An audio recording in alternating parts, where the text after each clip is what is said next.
Yes, Central.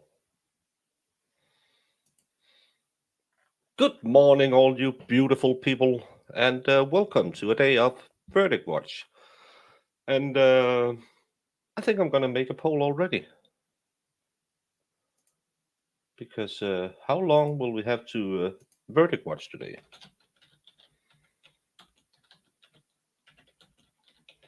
Yesterday it was a little, was it 3.5 hours?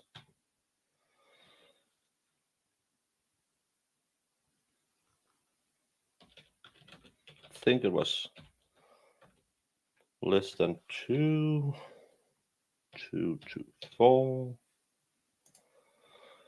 4 to 6. Back tomorrow.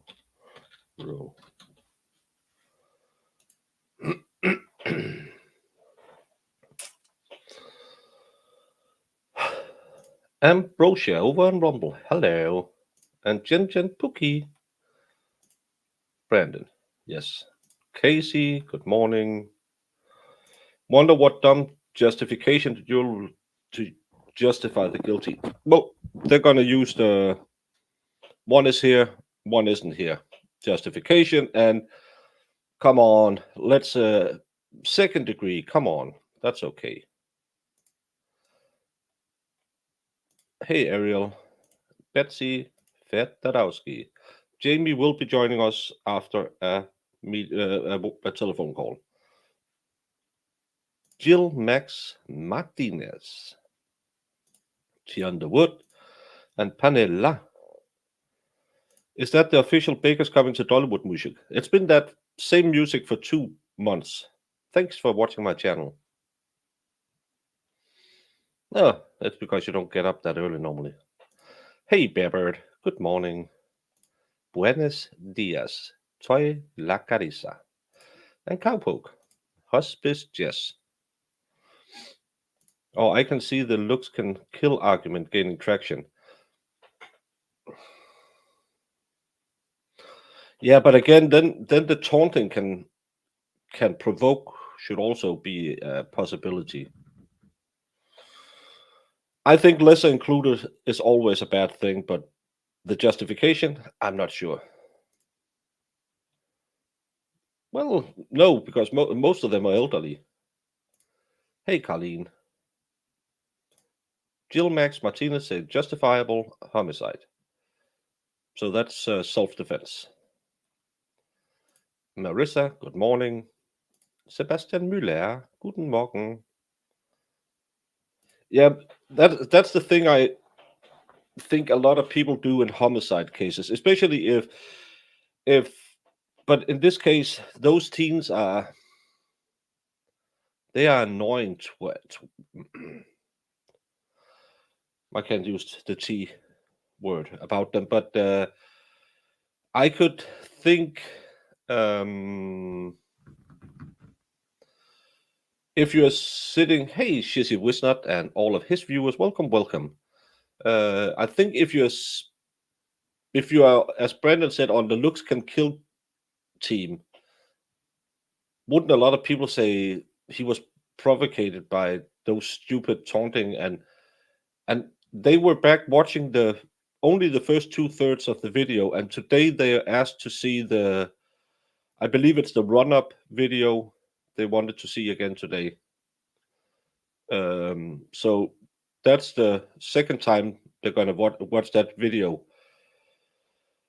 To me, it seems like there's a holdout group. Either way, I can't tell which way, but I think when they have to come back, someone is going to be is trying very hard to convince the rest of them that it's justified. No, I know you don't woke up early enough normally. Fuba. Yeah, if I don't think I've seen. Have I ever seen the state win where LNC? I actually think they thought Travis Rudolph would lose. Aaron Olivier, hello. and Philip Kraft. Hola. Melanie Dawson. They have a lot of information to sift through. No, actually not. You think they have a lot because you were presented with a lot of witnesses, but in reality, you have 16 seconds of information to go through. Did the girls put a hand on him and assault him, and he was so afraid after being dunked under the water, he came up swinging? Whatever happened after, whatever happened before that, actually doesn't matter. His right to self-defense starts when they attack him, in my opinion. He had removed himself from the scene. They re-engage. So people, I saw some people are saying, well, they don't have a stand your ground rule. Doesn't matter. He didn't stand his ground. He moved away. He turned his back multiple times. The kids re-engaged. If he gets sentenced, Maddie will have destroyed 2 lives. Hey, Caroline. See you later. Wisnerds. Hey, Iris. Their family members were in the courtroom each day crying. Yeah, if you heard I think it was the medical examiner or the autopsy guy? You could hear his mom cry in the room, which I understand, but I think that a judge should admonish stuff like that.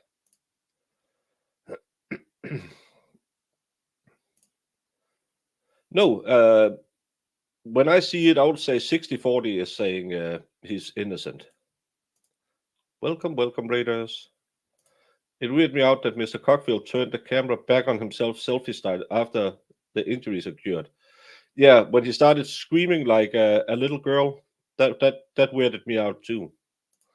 Helen Jenninson, all the way from Dutchland. Hey, Sue. And Welsh Lady Reed. Nice to meet you yesterday. Mr. Aubergine.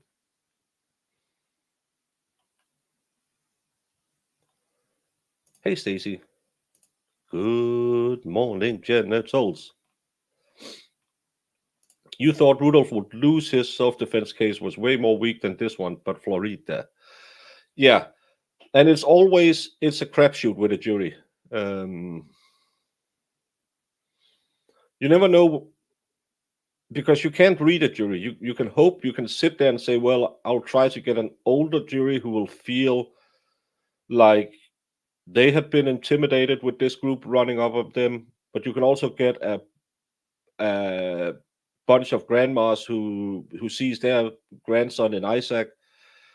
So it's always very hard.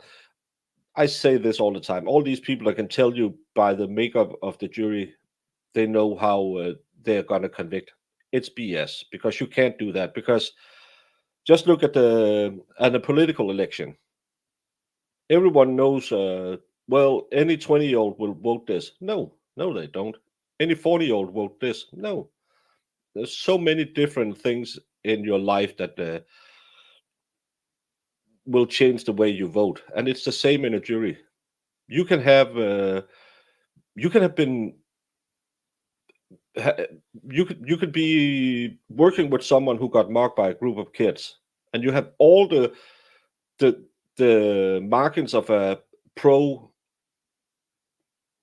conviction juror, but because you have personal experiences, it's really I'm not a fan of people who will tell people, oh, we can tell you everything just by looking at them.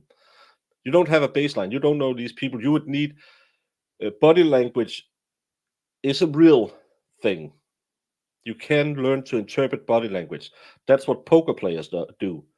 That's why Phil Hellmuth is very, very good when he plays against certain players, because he knows their tells. He knows how they react when they have a good hand. If he's pitted against 2 new people, you will see him slow play a lot to try and figure out when he does this or when he does that or scratches, because you have to establish a baseline. All of this, I can read people. It's just magic, Meg. It's not real. Zachary. Hey, K. Marshall. Yeah, you have hopes with the. I think it's a. I read it as a good thing. They want to see the video again. Chelsea Bay and sudden a Red Sox girl. Atheist and. Wonder if the jury was showing the video first before anyone said a word in opening statement. If that would make a difference. Yeah, but that's not how a trial runs, because the state has to put on their best case, so they won't do that. Betsy Weingartner and King Paco. Well, you're a boring guy, so you get a boring hello.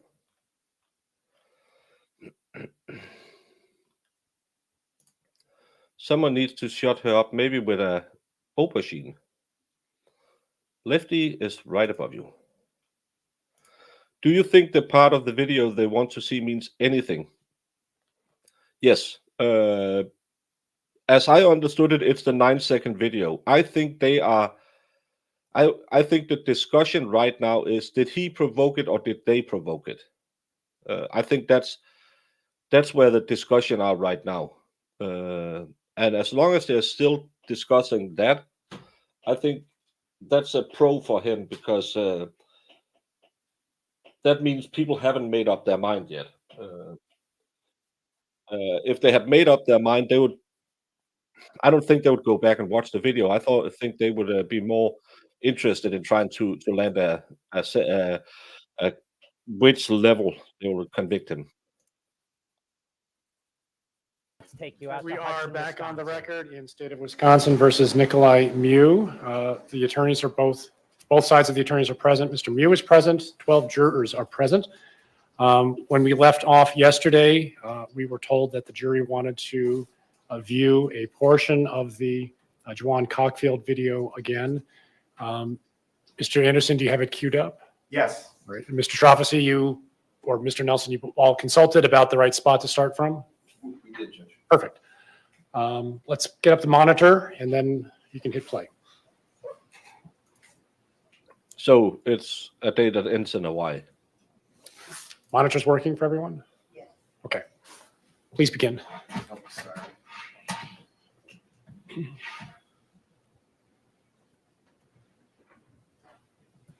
can take it down. I gotta reboot it. He needs to update his VLC player. Yes, they asked to see. I think it's the 9-second video again.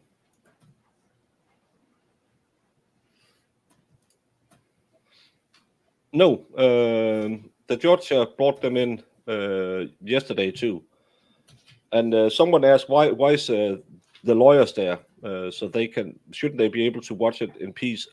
It's just so the judge don't Okay. try. They can't influence the jury.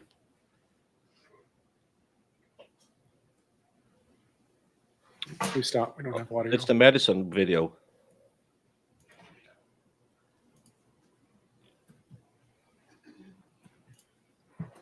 I'm not baked or cranky.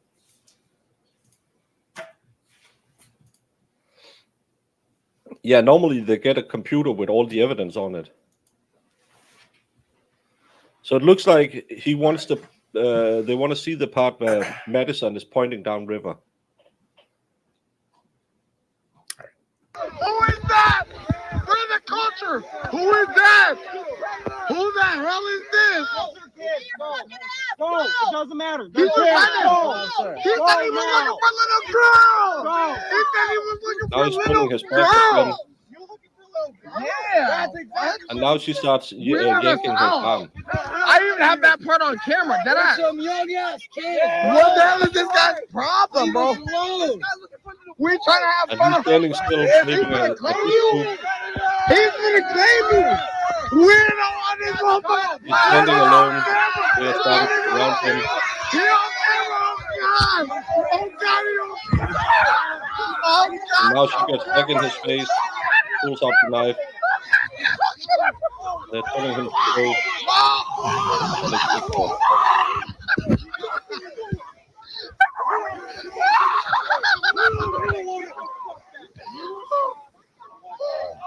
He ain't a woman. He ain't a woman. You ain't a woman. He ain't a woman. You killed him.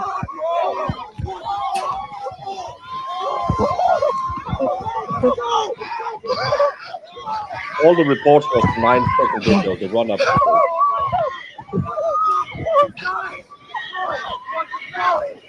What the fuck? What the fuck? What? The more I see that, Anybody need to see it again? the more I see it, the more self-defense I'm seeing no indications. becomes more and more. Please take the jury out. Please continue your deliberations. All rise for the jury.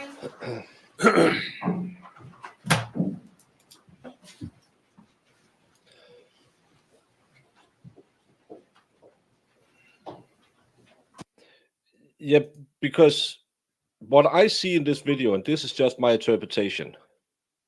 When I saw it first, you have a guy standing here and Madison over here. So I thought this was Nick. But then actually this guy is standing in front of Nick when the camera moves around. So he's over here moving that way. She comes over and tell him to go downriver. All the boys start surrounding him. The camera guy is up in his face at a point. He then turns his back to them. And Madison is over here, moves back here and gets in his face. Camera guy moves up here, filming. You have what's his name? I can't remember. I think he got stabbed too. He's behind him over here. Man boobs is here.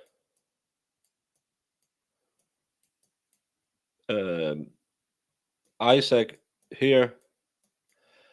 And then people scattered around this area.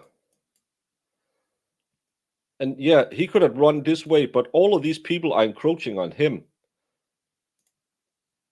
Would it be reasonable for him to just start running down the street when they clearly follows him?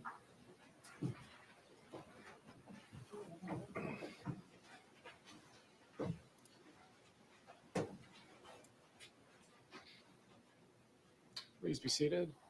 Is there anything else for the record while we're assembled? No. All right, that's all. We are in recess. Yeah, I'm at self-defense too.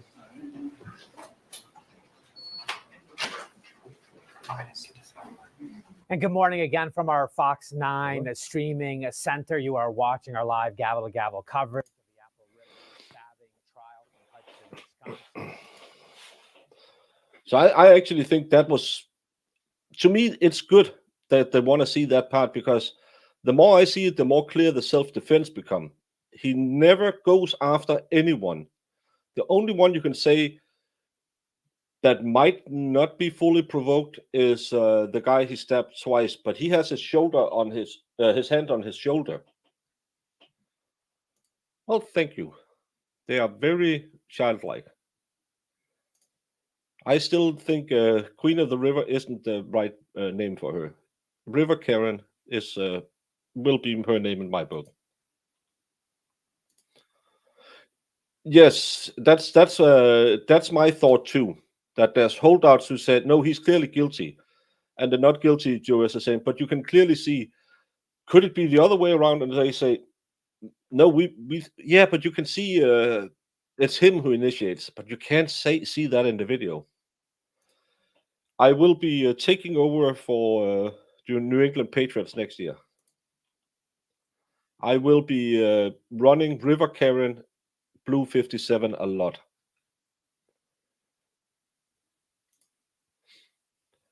Exactly.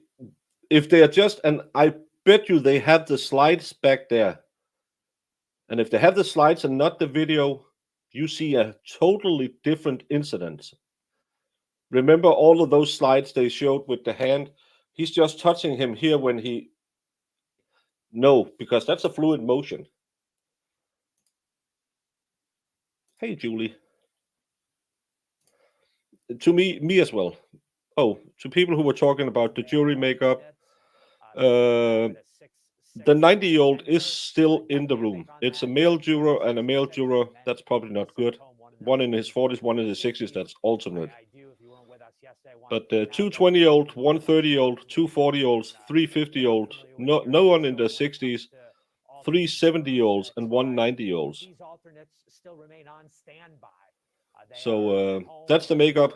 Can you read anything from it? No.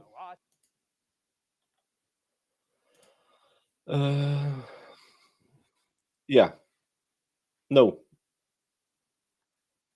Exactly. And why should he run?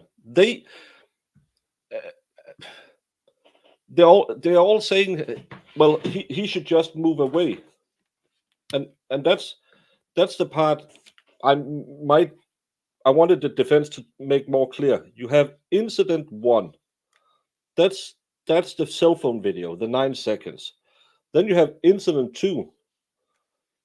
That's 65 feet away from incident 1. So he has moved 65 feet. He has cleared the river so they can continue down river, but they chose to go 65 feet after him as well.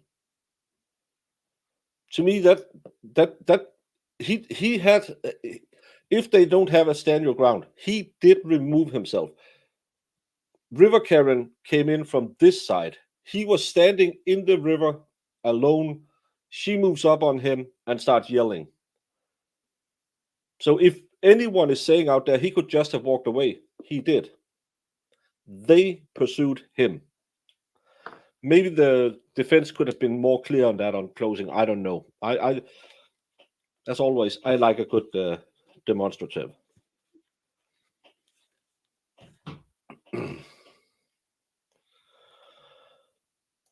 West Coast offense. I only play Nickelback. I don't know what it is. Yeah, I know he couldn't run. Yeah, but he did. I don't see he has a duty to run. Hey, bye, friends. If the verdict is other than not guilty, it would be a sad day for justice. The Crumblies got their day in court yesterday. That's but by the way, with those new rules, if he's found if he's acquitted, can they bring in all the parents of those shitty kids? Because they must be guilty. They let them drink, even if they didn't know they were drinking. We know from the Crumbly case now you are always guilty. Shouldn't they be allowed to have the video if they wanted it? I think that's a judge ruling. Yeah, but defense called her River Queen, but I think the one who said River Karen, it sounds better. No, we are still waiting. They just wanted a video showing again. Hi, Maya. Adelaide Lass, you're welcome. Don't apologize. We don't know. She could have 5 grandkids that's same age as Isaac, who have been a little bit of trouble tubing herself and saying, "Oh, it's just all these deadbeat old people." You never know. Yeah, but again, he could be a bleeding heart liberal who thinks that no one should carry a knife. You never know. Maybe the 20-year-old is just teaching them how to about the, yeah. She's telling them what about the culture and what Blaze. No, I can't remember what the other word they were saying yesterday. Blazed, yeah, blazed. I think you have 2 20-year-olds. Wish they were on the jury. They were raised to respect others. Yeah, but the problem is the 90-year-old can be a semi-demented idiot who has spent their life fighting for I don't know what's a controversial subject in the U.S. But who've been fighting for tougher gun laws their entire life. It could be a 90-year-old who have walked in every what's it, March for Life or whatever it's called. Popping bottles and hidden models back in the jury room. I wish we could do that in jury rooms. Trans rights. Yeah. Well, all you Americans always drive with a automatic transmission, so you should learn to drive a stick. More right for transmissions. Holding him underwater is bad. It only takes 8 seconds for someone to drown. Yeah, and again, it would put me in a reasonable state of fear, and that's why the defense keep pounding it yesterday. It's not what we think; it's what he thought at the moment. It's the same in when we have to if we have I think it's called 119. That's the paragraph about threats against a civil servant like a police officer or a jail warden. It's not that if they were scared, it's would someone feel scared when they heard, I'm going to do this or that to you. Then it's you're breaking the law. It's not that if that person was scared at the moment. So it's that's the mindset, and it can be quite hard to think, because would I be scared with 13 kids? I have a bad back. I know I shouldn't go down. If I go down, everything is off. Toe to toe, I could take on a few of them, but still 13 people, I would have problems, and I'm a big guy, and yeah, I think I would be scared. 90-year-old could have grandkids that age and feel bad. Exactly. Is it time for dad jokes yet? Yeah, do you have any other?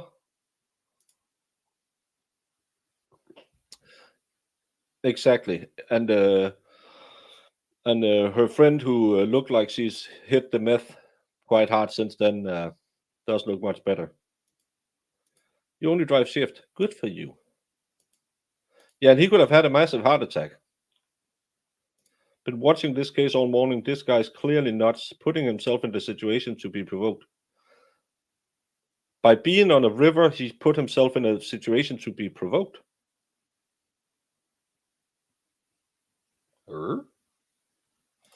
Jamie was up late. Better watch yourself, Baker.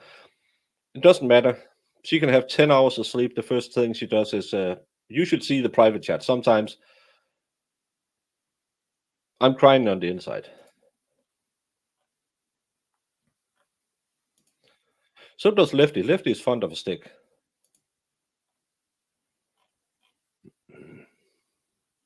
Nobody here? What?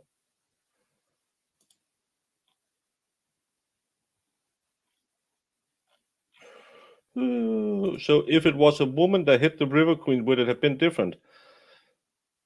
Yeah, apparently, because it's only us men who can't hit back. And that's such a stupid thing, because the reason we guys get in fights isn't because it's especially cool. It's built into us because we need to find out how we are in the pecking order. But girls who wants to get into fight is because they know most guys are brought up saying we can't do anything, and they will revert back to that. They turn anti-feminist really quick when they get punched once. But they are fine. I don't know if anyone saw that chick from the Howard Stern show who punched her, I don't know, boyfriend or whatever it was. She was very cool by doing that until he punched her back. If there wasn't a video of that, that guy would have been in prison. Because even though I'm a big old fat guy, I punch way harder than a river Karen weighing 110 pounds. And if a guy hits me, I think most people would say, yeah, that's okay, hit back.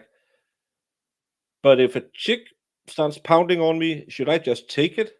Because I'm told in every other regard, we're equals. Maybe she's even better than me because I have dinkly bits. But if I punch her, someone is allowed to punch me. Had it been Isaac who threw the first punch, would that be okay in the people's eyes who think, well, you can never hit a woman? Well, women shouldn't hit men then. Nobody should hit each other. It's really stupid to go around punching people. Believe me, I tried it. And I've been on both ends of and 5-knuckle shuffle. It's not fun. Don't do it, kids.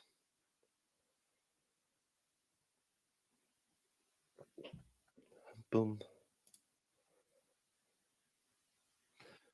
Yeah, I just think if they want to throw down, they have to take the repercussions. That's what we do. That's why my nose have been fixed 3 times after I walked into a fist. Because I was stupid. We have an educational there for the culture failure. Yeah. If she hits you first, you have the option. But the problem is, if she hit me first, she should expect to be hit back, because that's how a fight works. The problem is, everyone around us would say, "Oh, she's weaker. He should never do that." That's what these guys said. We white knighted her. Both girls assaulted him multiple times before he touched her. And that's, as I tell my girls, always walk away. The best self-defense is running. Can you agree with me? The second you punch someone in the face, you take it to a whole nother level. The second you push that person underwater, you take it to another level. You up the level. No one saw the knife until he started using it. He didn't threaten anyone with it. He pulled it out, kept it by his side. They attacked him. He had 3 slaps in the face. He was pushed in the back before anything happened. Could we agree that that's not okay? You are allowed in the state of Wisconsin to defend your own life. And pushing someone underwater, knocking them on their behind, isn't okay. In my opinion, it isn't okay. And even if he had pulled out a bazooka, and they still thought, well, we're going to charge in. FAFO. You're declaring July 30th Ponce River Carrying Day here in Minnesota. Well, I'm booking my flight, and we go tubing that day, Lefty.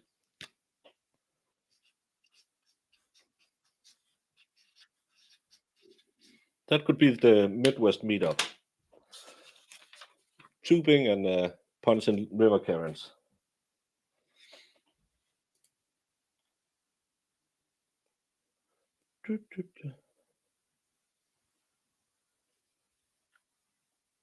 Don't release Irish on anyone, even Lefty.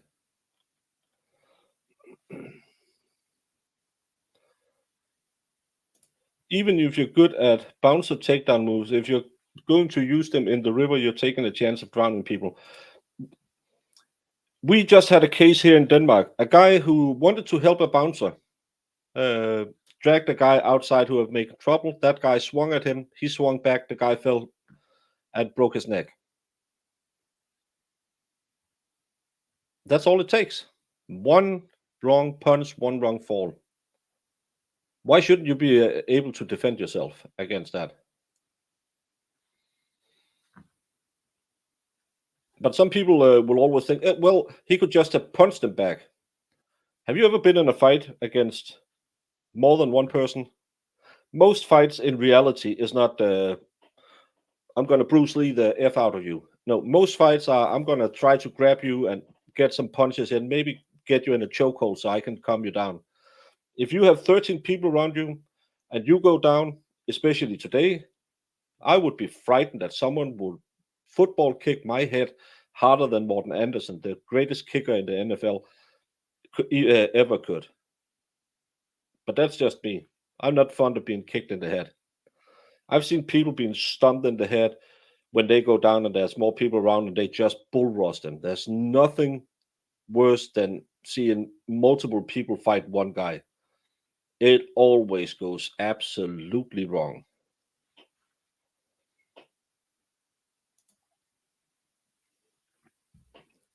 Always watch for the sucker punch. I always try to go for the nuts. It ends it fast. Everyone's favorite Chester G made a good point that Mew, having his head underwater, even very briefly, could put him into extreme terrified state. Exactly. If you're trying to get up again and you get pushed back down, that will also scare the F out of me. Yeah, just bring some bear spray. Yeah, but again, in a real fight, it just takes, what was Bruce Lee, 120 pounds? Him going up against 3 people who didn't do the movie thing where they wait to attack, but one gets him and the other one starts punching. Doesn't matter how fast you are. You're just going to get punched in the face. And I would rather be a big guy when I'm getting punched in the face instead of being 120-pound guys, because mass moves mass. Talking about moving mass. That's not nice. Hey, Jamie. Hey.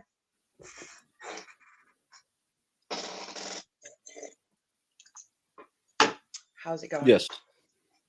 Exactly.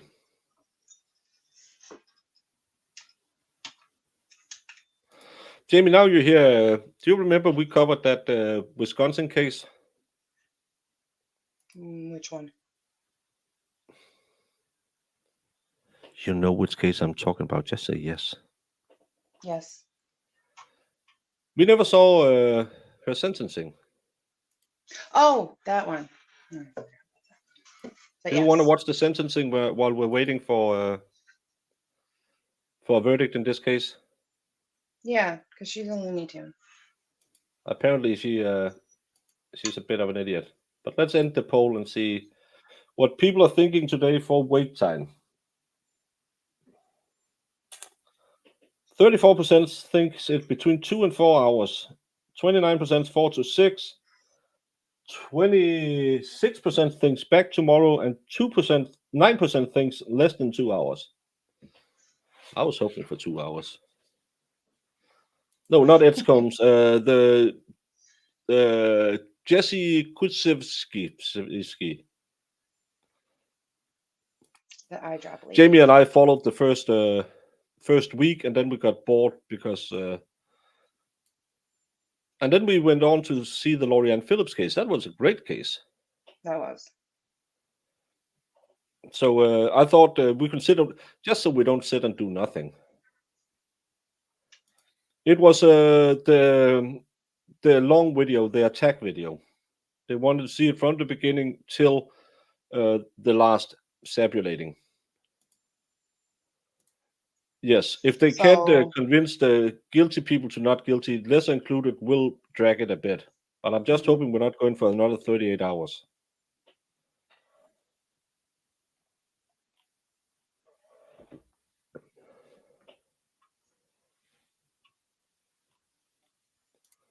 Yeah, just like Mr. Mew was attacked first. Because at least 4 people assaulted him before he punched back. You're a good swimmer. I would freak out if someone helped me underwater. Yeah, because there's nothing worse than... I think most people have an ingrained fear of water because we're not aquatic animals. So we can have fun in it. We can play around. But the second we feel like we can't get out of water, I think most people start to panic. That's why when you're taught to rescue people, what's it called, Jamie? Like a lifeguard. Oh, like resuscitate? No, when you go up to them and drag them back through the water. You're actually, well, maybe it's just because I learned mine in the military. It's better to knock people out because they will panic, and there's a very big high risk that you will drown. Well, because they'll try to grab onto you and they can pull you under too, and yeah. So that's and again, and I think, well, We kind of are aquatic animals because all animals come from the sea.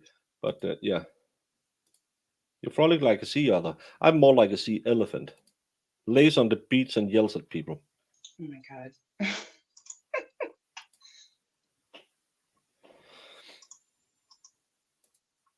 Frolic, what's wrong with Frolic? You can see him getting up off his knees, though.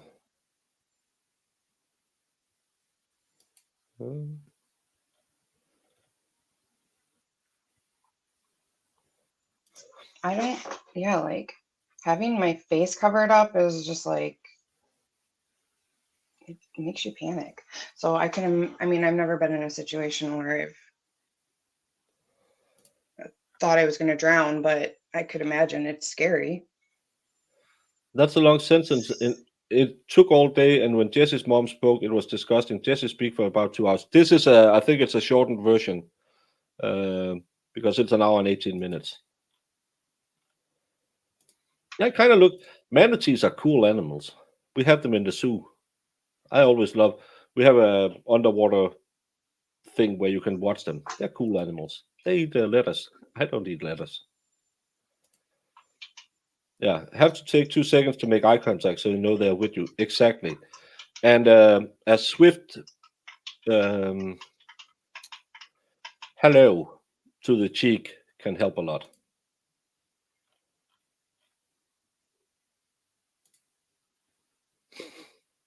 Yeah, I always say I'm in fear of if I get too tanned on the back, that they'll put me in SeaWorld.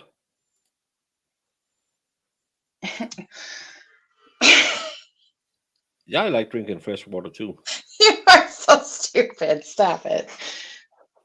I'm going to put you in SeaWorld. Because I'm as big as a killer whale.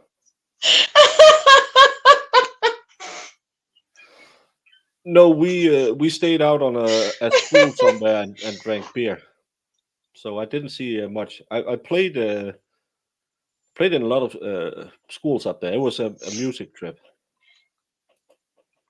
Lizards communicate with eyes too. I don't like lizards. Good thing fats float, then I'm easier to rescue. Yeah, it's the same with. I need that sign saying if you're fat, you're harder to kidnap. Eat more cake. It's true though.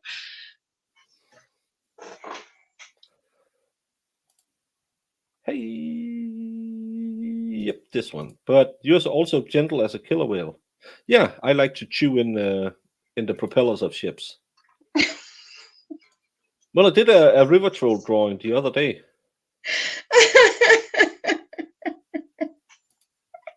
Apparently, they're becoming a-holes down near Spain. The killer I think whales? manatees is cool because they have that muscle thing. Yeah, everyone should watch some of Fed's videos. It's absolutely the highest quality content you can get from anyone out there. And Norway is breathtakingly beautiful. It's I so want to go up there again. At some point, I need to. I want to take that trip, as I said the other day, where you go up all the way along Norway and go up to the polar circle. I really want to take that. So everyone should go check that out. Exactly. Go check it out. It's amazing. Well, called court and said they better hurry up so you can go out filming. Yeah, it's and it's because I don't know. Maybe you Americans, we don't have landscape like that in Denmark, so it's just so epic to watch.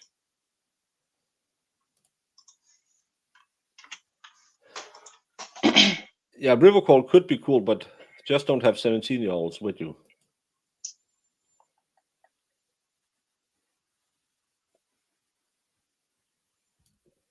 Yeah, because they will try to drown you.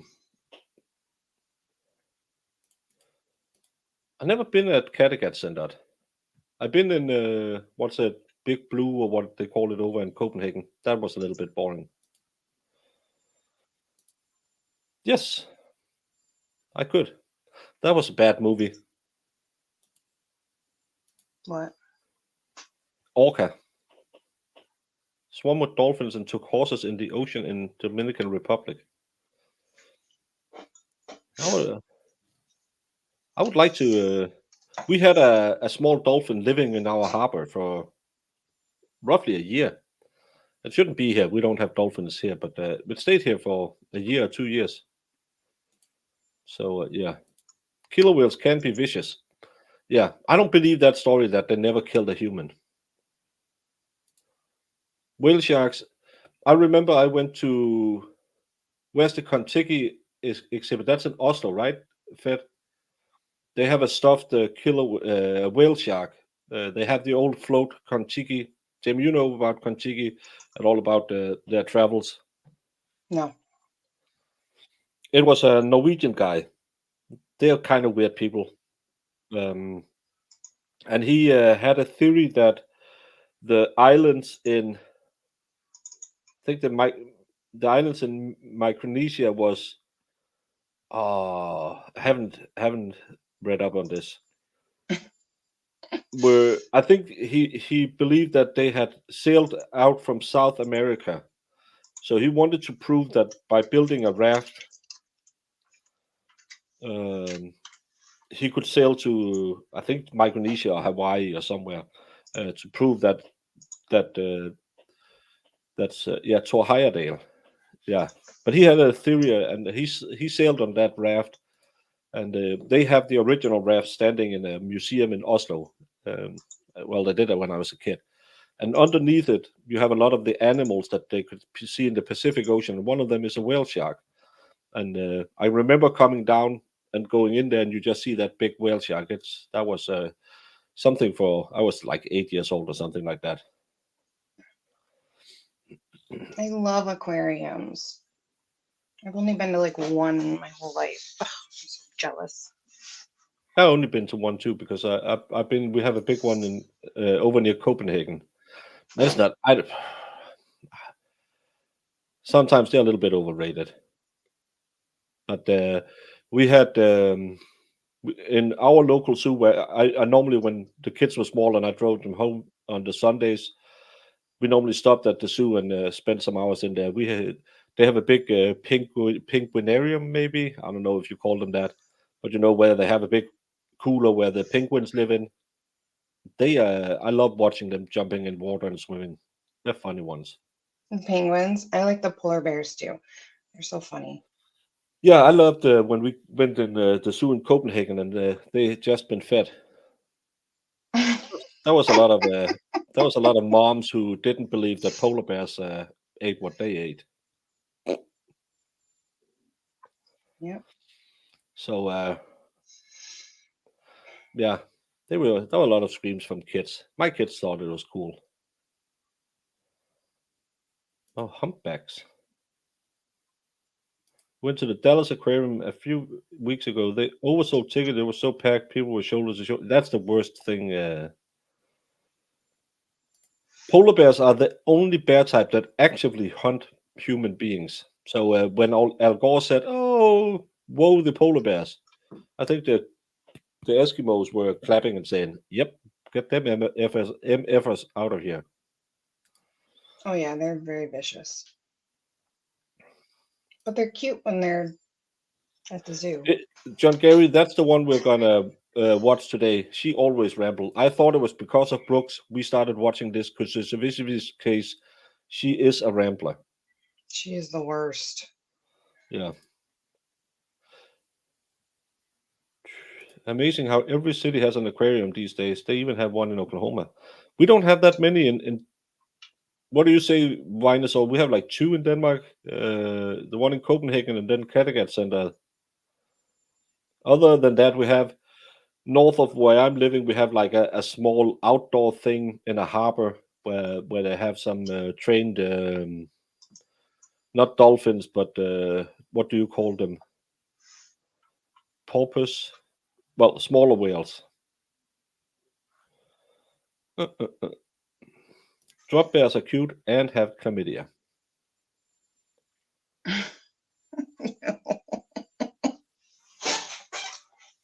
Well, that was before. That was 2 years ago, I think. She lost her trip. Yeah, she likes to hear herself talk. Yeah.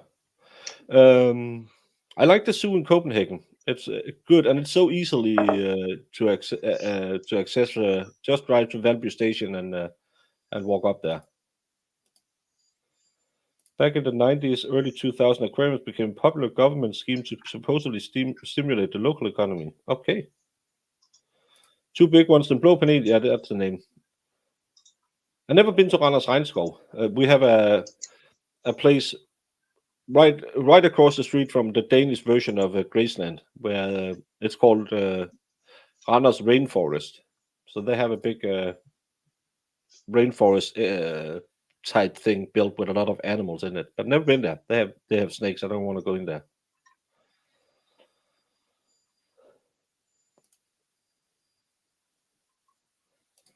Well, she's really taxing to listen to every day because every answer she gives takes 45 minutes. And it's not like Schroeder where you can make fun of him and say it's just because he's an old idiot. She's just one of those women where, hey, honey, where do you want to go and eat? Well, we could go to Taco Bell, but then I have to factor in that I don't really like Mexican food and I'll get the runs after, and their hot sauce is just too hot. We could also go to McDonald's, but their ketchup is way too acidy, so I couldn't do that. But again, I have to watch my figure, so we can go grab a salad on Olive Garden. But if we're going out, why should I grab a salad? I should get it to treat myself. So I don't. Why would you take me to Olive Garden? That's stupid. She's one of those people. That was perfect.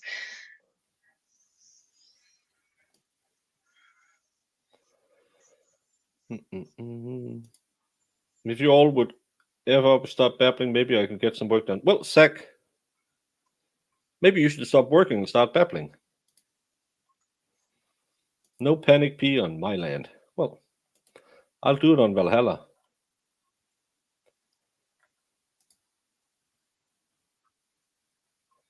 Oh, that's the big new tower. Yeah.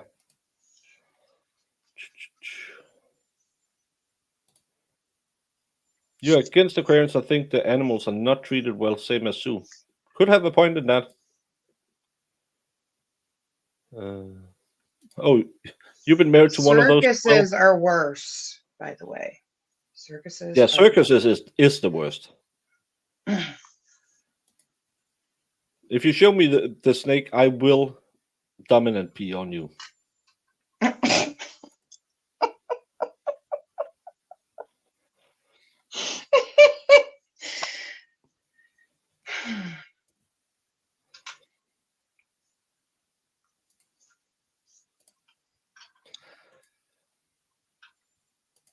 We have a Danish comedian. He made a circus.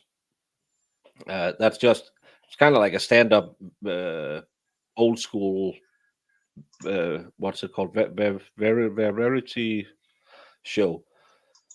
It's mostly acrobats and stuff like that, and then they have trained dogs. They don't have that anything massive. It's just a small it's kind of more like an old school stand-up show.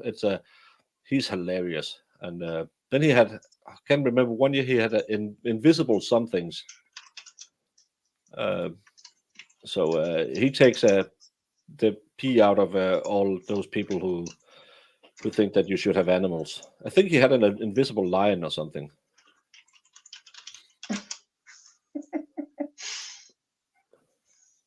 I hope you burned the place you were at. Only if it's full of spiders. I'm pretty sure boas would eat spiders too, so just burn all of it. Yeah, I haven't. I don't think I ever taken my kids to a circus. I'm not a big fan of it. Yeah, they treat their animals terribly. Yeah, and it's really bad seating, and yeah, I'm not. You saw the Ringling Brothers. Yeah, that's a three-ring circus, right? Oh.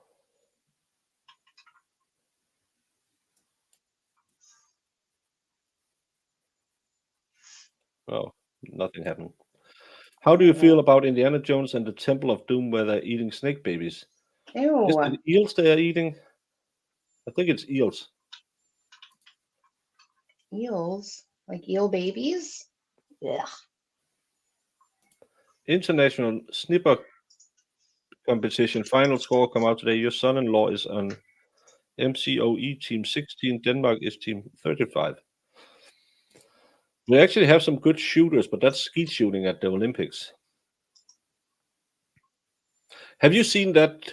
What's the movie, The Greatest Showman? That musical with Hugh Jackman? Have I seen it? No. Okay. Why? Well, because I've seen a lot of. It's just beginning to pop up a lot in the shorts, so I never saw it. I like a good musical now and again. I'm not sure if it's eels or it's snakes. Yeah, the flea circus is always great. That's just magnets. What is a flea circus? It's just a lot of magnets and small strings that they. So it looks like, oh look, it's using the trapeze, and it just starts spinning. And oh now it's using the season. It's just a gimmick. During the circus, you used to get a lot of circus umpires in emergency department. It's Yeah, not real even fleas. that's not fleas. It's a joke, Jamie. So they'll have like a box of matches, and then they'll have a board with different stuff on it that they can move by manipulating strings or magnets. I want to And see this. it's just to show you, oh look, the fleas are swinging in a trapeze.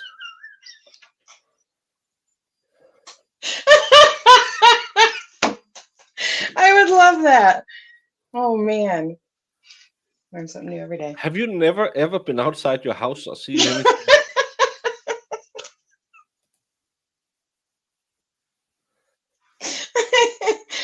Apparently, I have. I don't know. I don't know what you're talking about. Flea circus. Yeah, go see Mr. Jingles. Do you get that reference, Jamie? No, you're too young.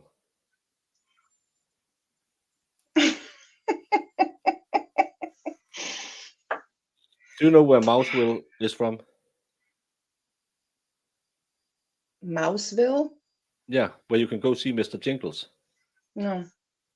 That's from the Green Mile.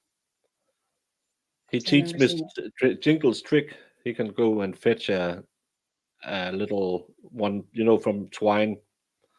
He can throw it, and Mr. Jingle, who's a mouse, comes back with it. And then he's put in old Sparky, and he talks to the prison warden, played by Tom Hanks, and says, "Take care of him." And they said, "Yeah, we're going to take him to Mouseville, where he can perform at the circus." Good morning, Rosemary Welch. That's gonna make. Oh, that's sad. I've never No, seen it's not. It survives. it. Danny knows me too well already. It's because there's this guy who has a healing power, and he because someone stamps on the mouse, so he puts it back to life. But when he does that, they get a very long life. So they have a.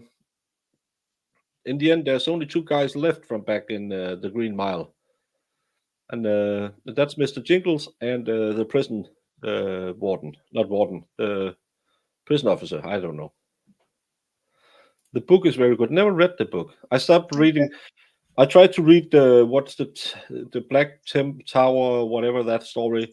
That was so weird. I haven't read Stephen King since then.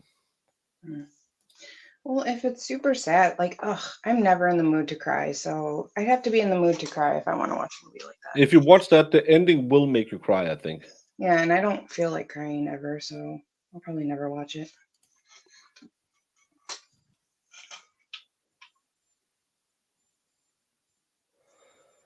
I thought that the long life aspect turned out to be a curse in that movie. Yes, it did. Don't spoil it for Jamie. The Dark Tower. Yes, that's the one. That book was so weird. I read the first 3 and then I never watched the show. I think that was even told to be really, really bad. Yeah, because you can go way more in details. Hmm. You can't watch Pet Cemetery. I haven't watched that since That I movie was is 13, hilarious. 14 years old. My mom is like, that's the movie that freaks her out the most, and I just cannot get. It's so funny. Show them Danish Prime Minister laughing gets the giggle subtitle English. But I'm not. Can I do it without it's getting struck?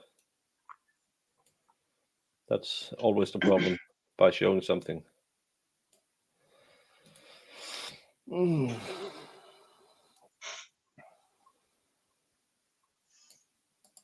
Is that the fake one that got us in trouble with Pakistan or whatever, China, wherever it was?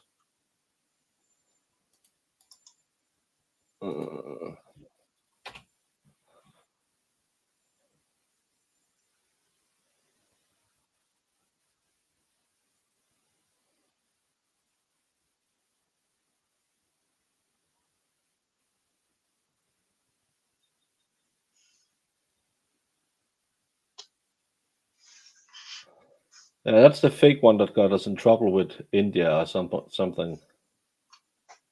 Hmm. No, that's not that one, I think. Maybe.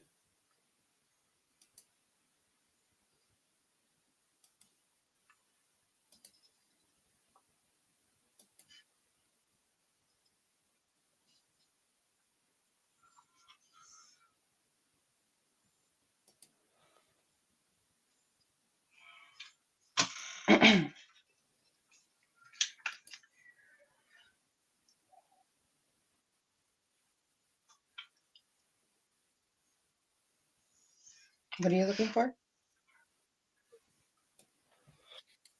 That's just Danish stupid politicians.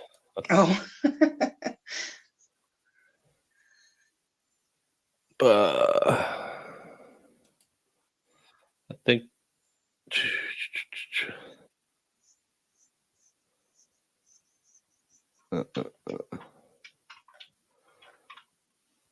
Yeah, I think it's just a fake video that we just got into some troubles because, yeah.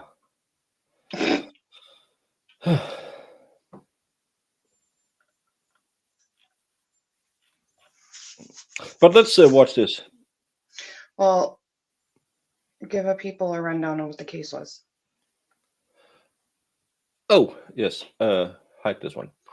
This was the Jesse Kosevsky case, a lady who, well, we don't have to say allegedly because she is convicted, who killed her. She was a caretaker for a lady, and she killed her by poisoning him with eye drops, stealing all her money, and then making fake documents about how she didn't kill her but got the money from her because she was such a nice person. Then she was in prison, and she wrote her one of her, I think one of her family members, that she should make fake documents proving that the lady had willed the money to her. So let's see how her sentencing went. Sadly, Judge Mommy will be very long-winded as always. I still don't think she really did it, though. To pronounce sentence in this case. Before I pronounce sentence, though, I do want to go through some of the remarks that were made here today and my impressions of this case, this trial, and the jury's verdict. Not commenting on their verdict, but we're here today, first and foremost, because there were 3 jury verdicts in this case, 3 guilty verdicts, 1 for intentional homicide and 2 for theft. And that, of course, was the culmination of a case that was initially filed in June of 2021. Of course, not the start of the investigation, not the start of legal problems for the defendant. I'm well aware that ultimately in 2019, you were revoked in part due to allegations related to these charges. And it was basically upon your discharge the day before that this case was filed. Now, from my perspective, not only was this a very unusual case due to the allegation of a poisoning by an over-the-counter substance found in Visine, it was unusual because of the amount of time that was put into the investigation. I don't think anyone watching this trial, sitting in this courtroom, or even watching, summaries of it, was surprised that in October of 2018, the death investigation, which was very normal, anytime someone was found deceased outside of a hospital setting, required a death investigation. I don't think anyone was surprised that initially people on scene thought it was a suicide. That's the call that came in. That's how really the scene looked. I think it was Detective Loberg who said there were no signs of forced entry. He looked outside, he looked inside. There wasn't anything to suggest any type of external trauma. He'd been on overdose cases in the past. There weren't any syringes found or anything like that, but there were the crushed pills and some other Yeah, things. she had a lot of pills. And I think that scene was made And to she had look like 85 certain illnesses that could have for killed a her at any reason. moment. On the one hand, the defendant wants us to believe that this is all a big mistake, that this was a suicide. And of course, the state presented a case to a jury with a lot of evidence, and a jury found that it was not a suicide. And I'll be more specific. They were not asked to determine whether it was suicide. They were asked to determine whether it was a homicide. And of course, if a jury believed it were a suicide, they would have found you not guilty. That would have been their reasonable doubt. But that's not what they did. But that investigation, She's already like talking too any much. investigation into a death, doesn't happen overnight. Doesn't happen in a vacuum. Samples are taken from the body, and those samples are ultimately tested. What I think is really interesting for me is that somewhere along the way, a very astute scientist thought it was important enough to ask NMS Labs, that's I'm sure one of their scientists, to include in their expanded panel tetrahydrozoline, an over-the-counter, a drug found in over-the-counter medication. I don't want to say it was a trend, but I know when listening to the testimony of Dr. Kacinko, she said one of her responsibilities was to look for trends in drugs. And even when we listened and heard Dr. B testify, she talked about how while this may have been the first poisoning she had seen through tetrahydrozoline, it was not the first time she was faced with looking at something novel or new. That's part of her job. I mean, scientists do this all the time. They take known information, known data, known research, and when faced with something not seen before, they render opinions, they extrapolate. That's how medicine grows and advances are made, whether Hey, Elisa. Yeah, det skulle være norsk i Danmark. We have those commercials too. it be by pathologists Welcome or to medical examiners Scandinavian or Hangout cancer Place on researcher. YouTube. And if you kind of flip it around and think about cancer research, we would praise someone for that type of work. And so unbeknownst to everyone in this courtroom, in 2018, tetrahydrozoline was not something we expected to find. It was not something. Jamie, a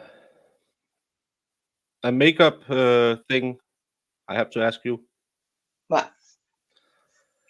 Does she have that porn star lip tattoo they had in the 90s? You know, where they had the outline on the lips? Lip liner. It was a Pamela Anderson thing in the 90s. Yeah. I mean, it looks to me like she gives injections, but that's just me. Yeah, she probably does. Yeah, with that forehead, she has the beginning of a turkey neck, but her forehead is flat, so she probably visits her. She probably got herself some lip injections, some Botox. Yeah. Well, she's 54 years old, and she looks good in this lighting.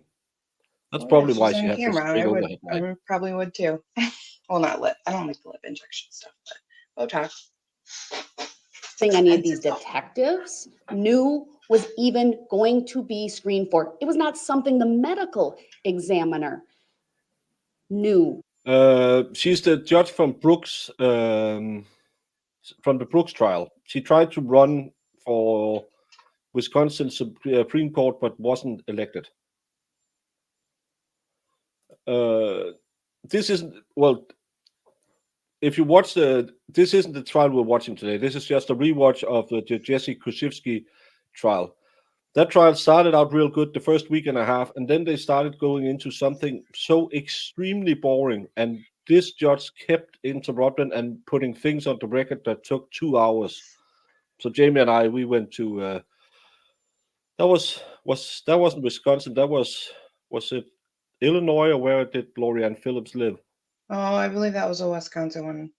That was also a Wisconsin one. Yeah. A lady who was alleged to have run over her husband, because the Karen Reed case we're going to start in next week has some of the same elements. That was way more interesting. They had a bar called, was it just called the Hangout or the Bar or something? It had some weird name. Yeah, now I can't remember, No. but we laughed at it. Yeah. And then we had the lady dumped in the ditch. They had a stupid name too. It sounded like a stripper bar, but it was a steakhouse. It was Sugar, wasn't it? Like Sugar? Yeah, Sugars. Sugars or something. We're like, it was a restaurant bar, and we're like, that sounds like a strip club. She has drag queen lip thrust. To screen for. Oh, I didn't know that. And I do believe it was something you, Ms. Kuszewski, banked on no one testing for. No verdict yet. As you know, I sat through this entire trial, and not just this trial, but obviously the entire case, presiding over a variety of motion hearings, including the Daubert motions, where I heard from a couple of the experts and made some rulings. And I know you take issue with a lot of my rulings, and I will gladly challenge those. You can challenge those on appeal. I'm one person sitting up here doing the best that I can, given the law and the facts that are before me. Televises everything. Whether it's 3 individuals on the Court of Appeals, if that's appropriate, or all the way up to the Supreme Court wants to review and tell me I got it wrong, I am human, but I don't think I got it wrong in this case. She's such an annoying B word. You may not agree with the decisions that I made, but let me tell you, I did my utmost to ensure that you had a fair trial. Every step along the way, wanting to make sure. But anyway, yeah. If I delayed something, you were okay with it, because I knew, because you made it abundantly clear, you were waiting for your day in court. And you and I had a number of colloquies or conversations in this courtroom or other courtrooms about the delays. Because honestly, I want to make sure that any trial, especially a homicide trial, is done right the first time. It's of no benefit to anyone if convictions get reversed on appeal. It happens sometimes. There's advances or new evidence or whatever the case may be. Stop talking. You complain, for example, Jesse's going to talk for about 10 my years, protective order. No, because and I think have little do you realize, not only did I put that in place for the integrity of these proceedings, it was put in place to protect you. See, I've sat in the shoes of Attorney Jones. I didn't like when there were surprises. Well, they don't have to prove motive, but It was money. In my opinion, no. This lady, she talks so much. It should be, they should get 10 years of their sentence finishing listening to her.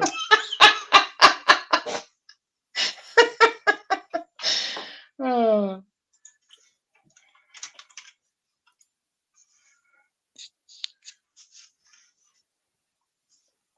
Yeah.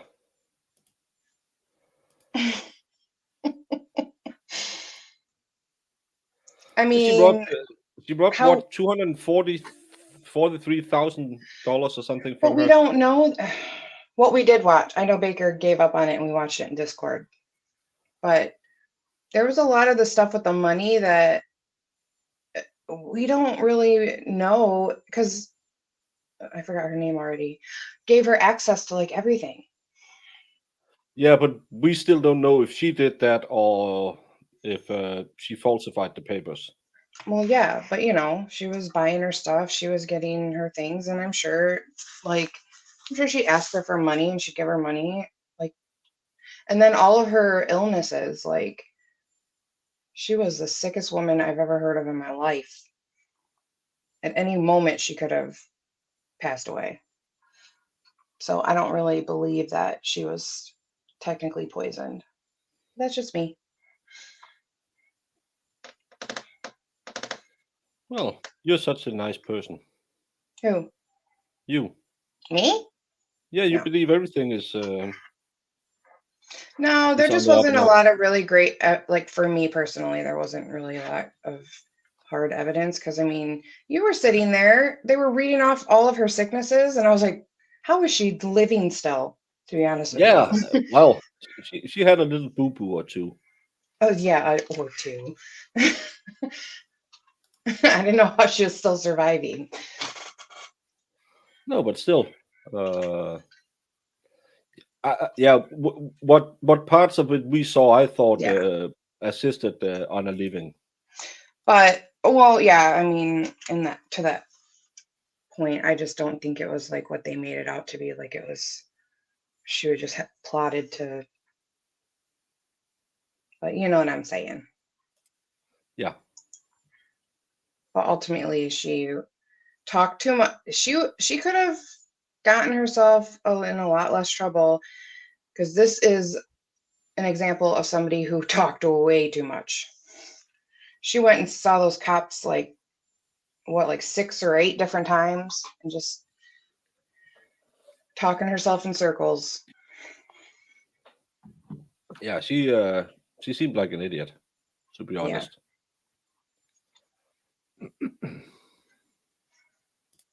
Whole juries, including all alternates, has passed away from old age during Judge Mommy's speeches. Yeah. We're 8 minutes in. I feel As like an we watched attorney, an hour. as a defense attorney, I wanted to control the narrative as best as I could to protect my client and his or her rights. Now, when I was on the other side, in the state's table or at the state's table, I used to train police officers on confessions. I love confessions. Why do I love confessions? Makes my job easier as a prosecutor. So I have this unique ability that really not a lot of judges have to look at both sides and now really the third side as a judge and kind of see what's going on. And so every time you make an extra statement, you complicate things for your defense team. That's your right to do it. But I wasn't going to have that happen until this case. I didn't want to have extrajudicial statements, meaning outside a court trial, or in this case, a sentencing as well, that could impugn the integrity of these proceedings. It's not good for you. It's not good for the case. I want to make sure we have a jury that's fair and impartial. And in this particular case, there were extra steps taken because of the interest. You may not have, I guess, liked, I'm gathering from your statements here today, that there were cameras in the courtroom and that this was on court TV and law and crime and other things. But here's the thing. I learned during and following the pandemic, when we shut down courts, or at least limited them to a great degree, what I learned is I started doing live streaming because that was a way for people to still be engaged, to watch what's going on, to keep our courts open and operating during a time of uncertainty. People were very interested. The court system and the legal system is critiqued and criticized all the time for not being transparent. So by having cameras in the courtroom, when there is that interest, I believe it fosters transparency. It's not about sensationalizing this. I did a very, very extensive But I trial saw order the entire on day that was to 8 make hours. sure that didn't I happen. thought, well, the jury will be out for an hour and then You're we're not done. wrong that there's an interest and that people do different things with that interest. Does she keep We are rambling seeing for an trials hour? televised more and more. People are fascinated. Is she seriously with the talking legal that interest. long? That would make you, without the theft charges, close to 70 years of age, older than I explain this away. And I think you rely far too much Like, on your we didn't want to hear intelligence about her over time history as a cover up prosecutor. your thefts. But your mom spent every moment of her statement attacking everyone else in this courtroom Can we guys see it? I'm sorry, I'm going to skip filed this. with this court. Now, I indicated earlier, Attorney Jones, that I would certainly, if requested, schedule it further for a restitution hearing. I don't know if you're in a position to tell me that today, but I'd certainly give you some time if you want. My question to the court would be if the court's considered, and I'm sure you have, The homicide, otherwise, other than noting its life, there's, evidence to support it being used for quite some time, is that it impairs memory, it impairs judgment, it impairs inhibitions. It's a substance not root. Amy, I'm sorry I dragged you into this. This is worse than I thought. I only saw Jessie reading her like letter thing, so I didn't know the judge talked this long. Are you ready, Jamie? Is this a flea circus? Yeah. Because that's more interesting what we just watched. I'm Okay, sorry. go.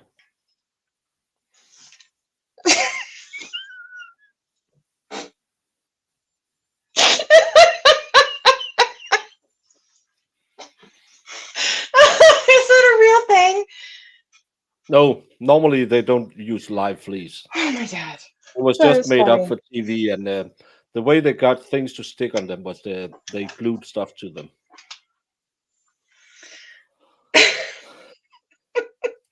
You never knew someone could talk more than Irish. Good morning, whiskey. And goodbye, whiskey, because talking isn't the only thing Irish does. What else does Irish do?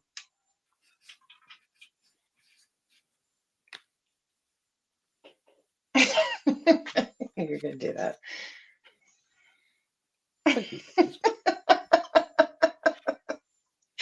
He gave it a little umbrella. Aww. To help its balance. How cute is that?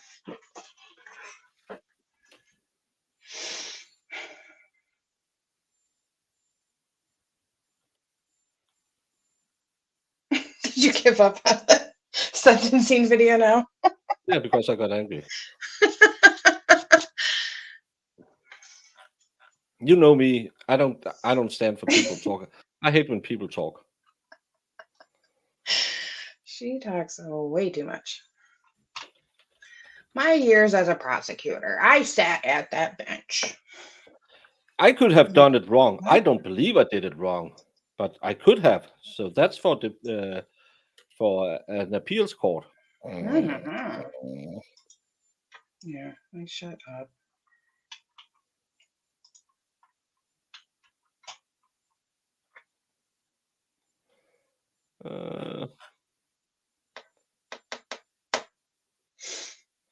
Yes, We can good watch this citizen. instead. I don't think Baker that's was that's showing bad. me a flea circus She's video. It's Vinosaur sent it to me. Thank you, Vinosaur. You made Jamie's day. I did. Oh, this guy. Oh, Tommy.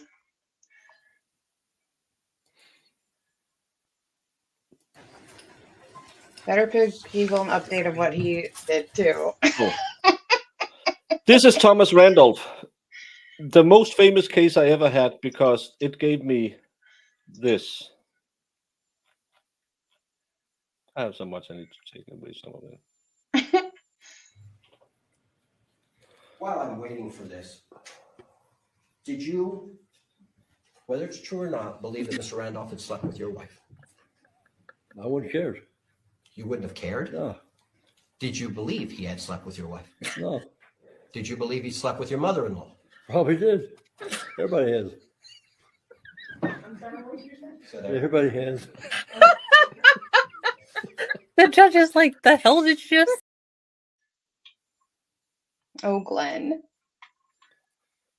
The guy was trying to do a George Floyd 2.0. Oh, okay.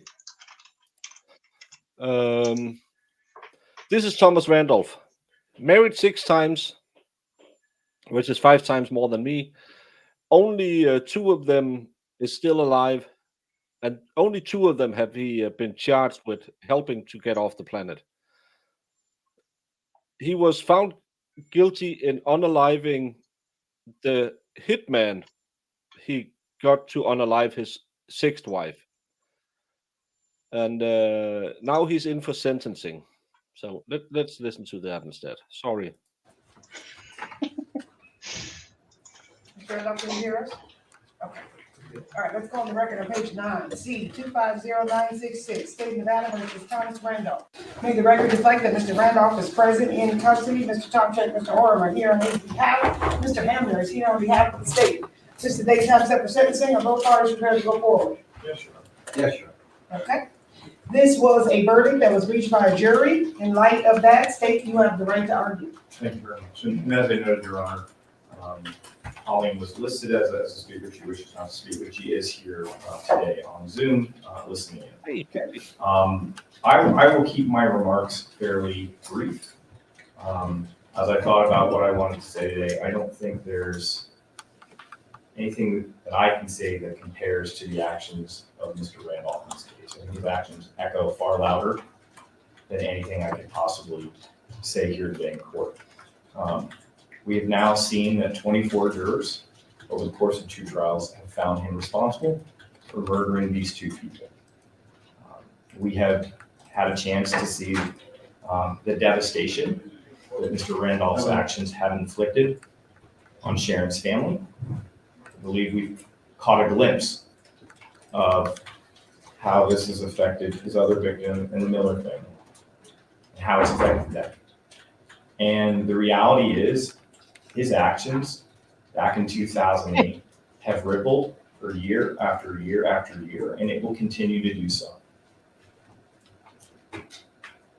When you look at the evidence in this case, it is very clear that Thomas Randolph has premeditated these murders more than most defendants we see in our courtrooms here on these murder cases.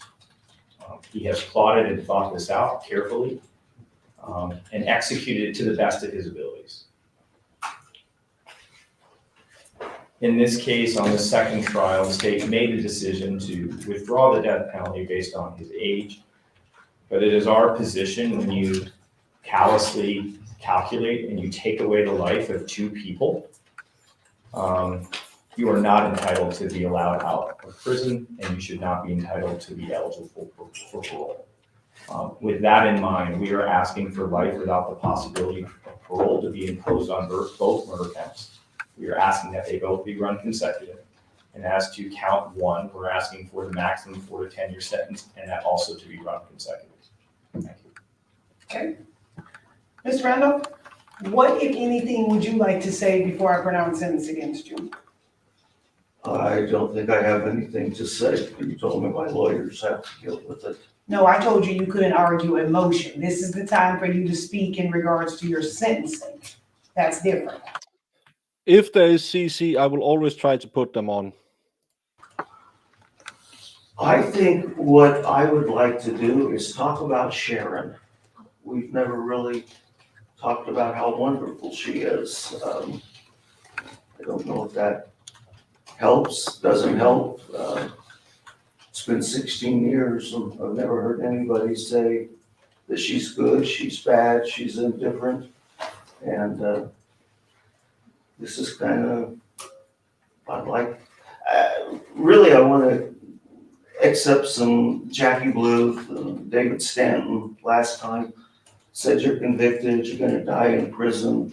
give the family some relief, just confess, take responsibility, be a man. So today, I think I do want to take. This is Thomas Randolph, the Black Widower. He was accused of unaliving his first wife, but was found not guilty. His second wife believed he tried to unalive her because when he was cleaning a gun, it went off. The lovely Mr. Glenn from my outro was asked if he would swing by and kill his, I think that was the second wife too, and then he would get $5,000 on a car, but he didn't do it because he believed he would kill him. Then he had a wife who died of cancer. The fifth wife, I think, is still alive. The sixth wife was killed during a home invasion, and he killed the home invader. But they later found out it was a guy that he had been hanging out with a lot, and so he was found guilty in hiring him to kill his wife, and then he killed him on the way out of the door. Oh, and by the way, he had a girlfriend all the way through all of these 6 women. 5 minutes. Yeah, you should see him back when he had long hair. Sharon is the wife who died. No, it's prison slippers.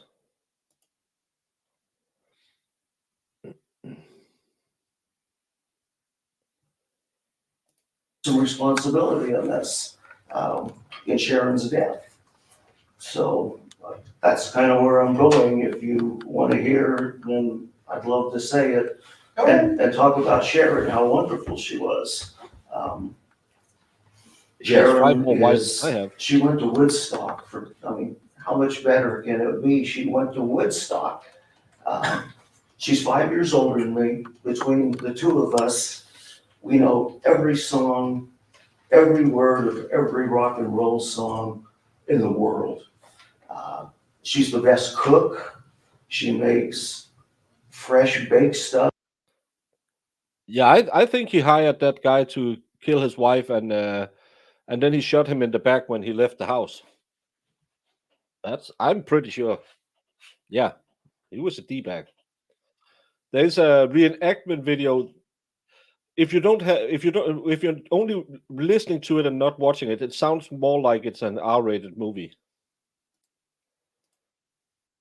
Insurance money. I believe she had an insurance of 450, maybe.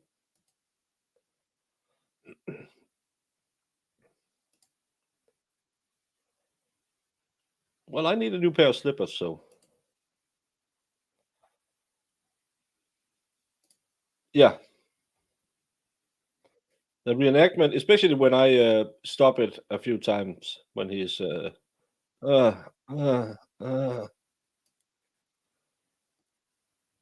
Yes. Let me draw you a picture because it gets a little confusing. You have Thomas.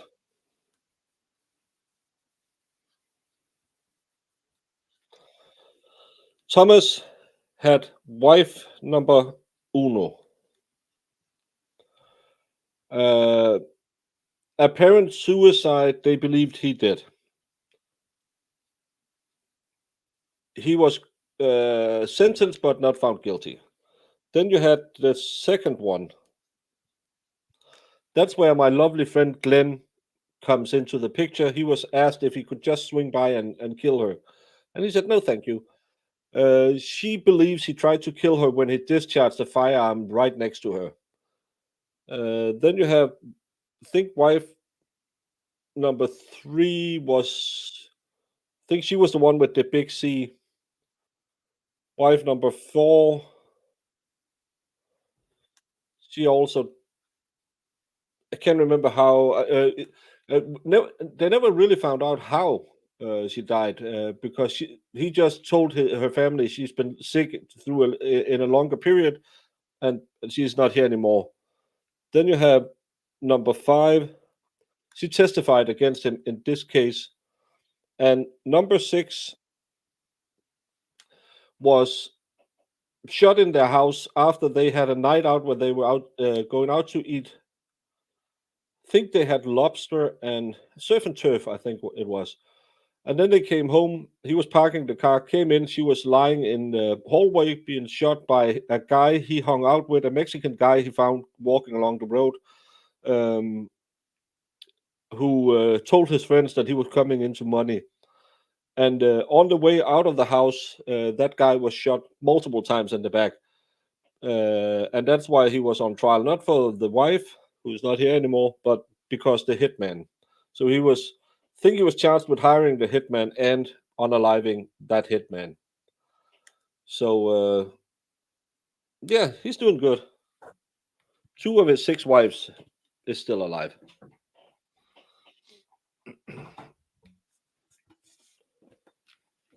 Margaret is the girlfriend. Yeah. Yeah, he was so nice that he got his girlfriend life insurance and paid for it without telling her.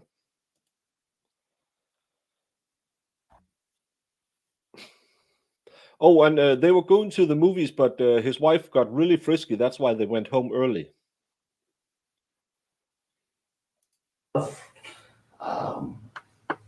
She, her smile.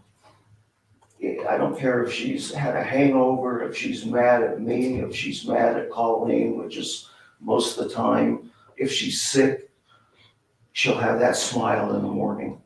And once you said, and the media has asked me about this, Max and Law and Crime has asked me, what do you miss, what is about Sharon?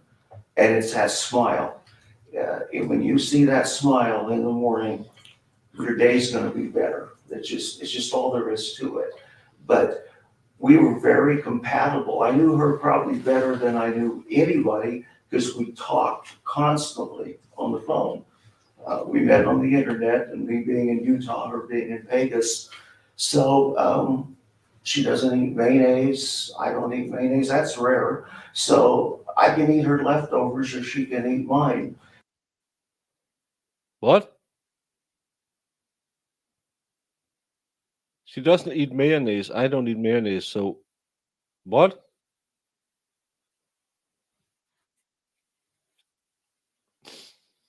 Well, that's what I'm looking for, a woman who can eat my leftovers. So it worked out really well. She's a great housekeeper, a great cook. I would rather have her food, her prime rib, than any prime rib anywhere I've eaten. She makes stuff from scratch. She's a great wife. She's a great mother, a great grandmother. That's the sad thing. I know that Nicholas, especially the autistic boy, has to miss her a lot. But and as far as taking responsibility, the truth. Does Utah have all the crazy? Well, Tracy Fagan, this was in Las Vegas. So that's Nevada. But we have had a few Utah cases. No, we haven't had those. They are up and coming Utah cases. We have Hildebrand and the other a-hole. They took a plea. But then we have, what's her name? Corey Richards. That's going to be a hoot and a half too. Well, she did the best brisket.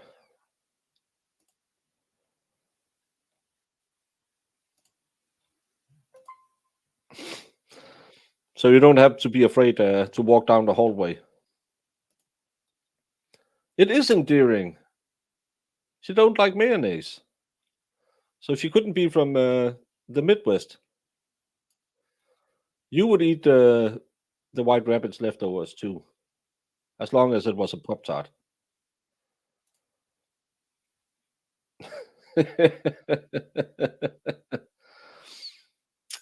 I still don't talk to that guy. Best friend I ever worked with.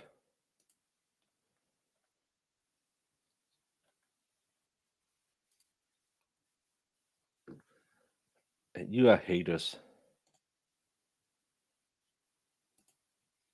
all haters.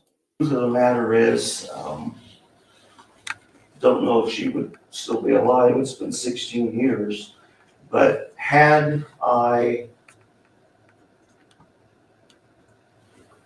don't know, be more of a man or when Colleen Byer, friends of Sharon and Colleen did not get along. I don't care what Colleen says. As a matter of fact, Jackie Bluth, last time we had sentencing, said they don't get along. They're estranged. They do not, it's bad. But she still loves her mother. Still there's some love somewhere. That's how bad it was when Jackie Bluth gets up there and says they do not get along. So the problem in our marriage was Colleen, talk about you left Sharon for Lizzie. I never left Sharon for Lizzie. Lizzie's just something to talk to. But I left Colleen. The times I left, it wasn't about leaving Sharon. We had no issues. It was about leaving Colleen. Colleen and Sharon had some real problems. And Sharon probably would still be alive if I would have just been a man back then. And when Colleen, the first time, solicited me to kill her Not husband. that long, 20 minutes. And of course I said, no, I'm not gonna do that. And then when she asked if I know somebody that could do it, and then when Sharon starts talking about it, and that was a real problem. So, Your Honor, I hate to interrupt this really sound allocution, but is this really allocution at this point? Mr. Hunter, I'm just giving Mr. Randolph the opportunity to say whatever he feels is necessary in mitigation of his sentence. So she's a wonderful wife, and our relationship, no matter what all these other people say, was very, very good. I was as happy as I've ever been. I was blessed, and again, I've told this to the media, that I was so devastated from losing Francis from the blotched heart surgery. My life was over. I was suicidal. And all of a sudden, God gives me Sharon. And we was just so compatible that it was wonderful. And like I said, the only problem in the marriage was Colleen. And Sharon has this thing, she has this look. And it's just wonderful. She has the look that when you see it, it's one of these things like, well, I really screwed up. And you can tell by her look, we're going to have great sex tonight to make up for this.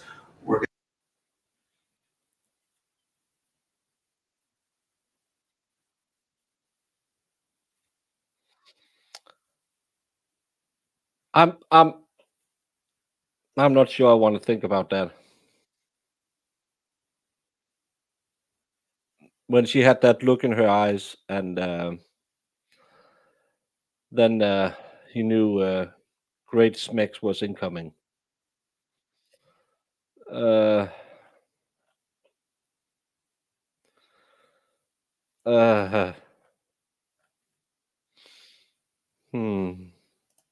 See you, Scott.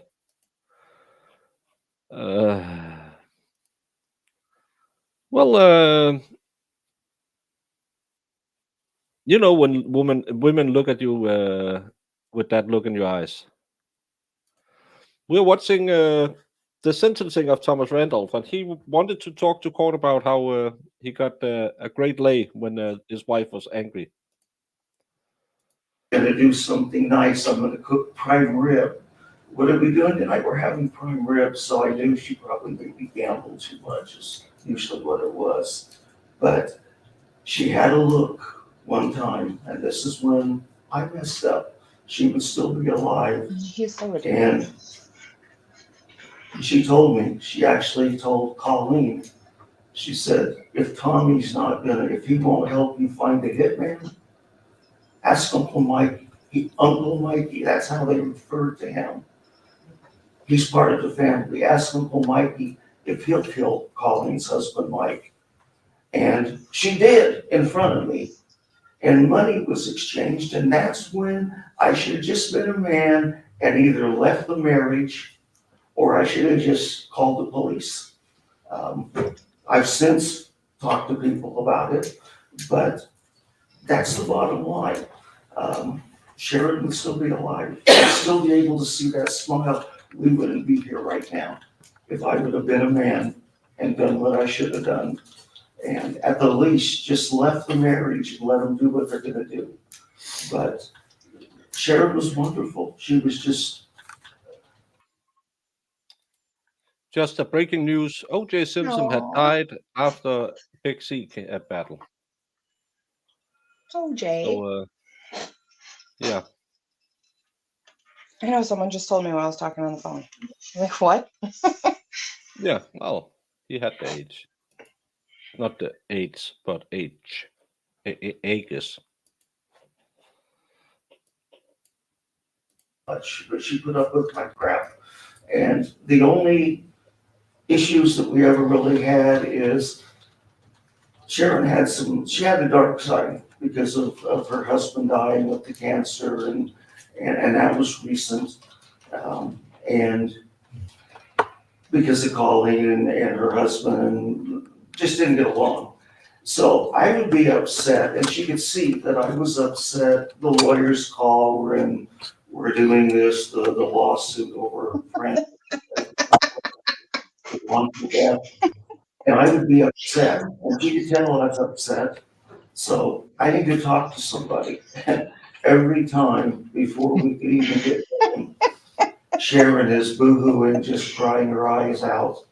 I know how you feel because Colleen did this, Colleen did that, Colleen did this, Colleen did that. And pretty quick, we're not talking about how heartbroken I am because these lawyers are saying, well, you want more money, you want less money over Francis. And I can't talk about how heartbroken I am over Francis with my wife because she gets so upset about how Colleen screwed her over. And that's where Lizzie came into it. She saved my life once before when Francis died.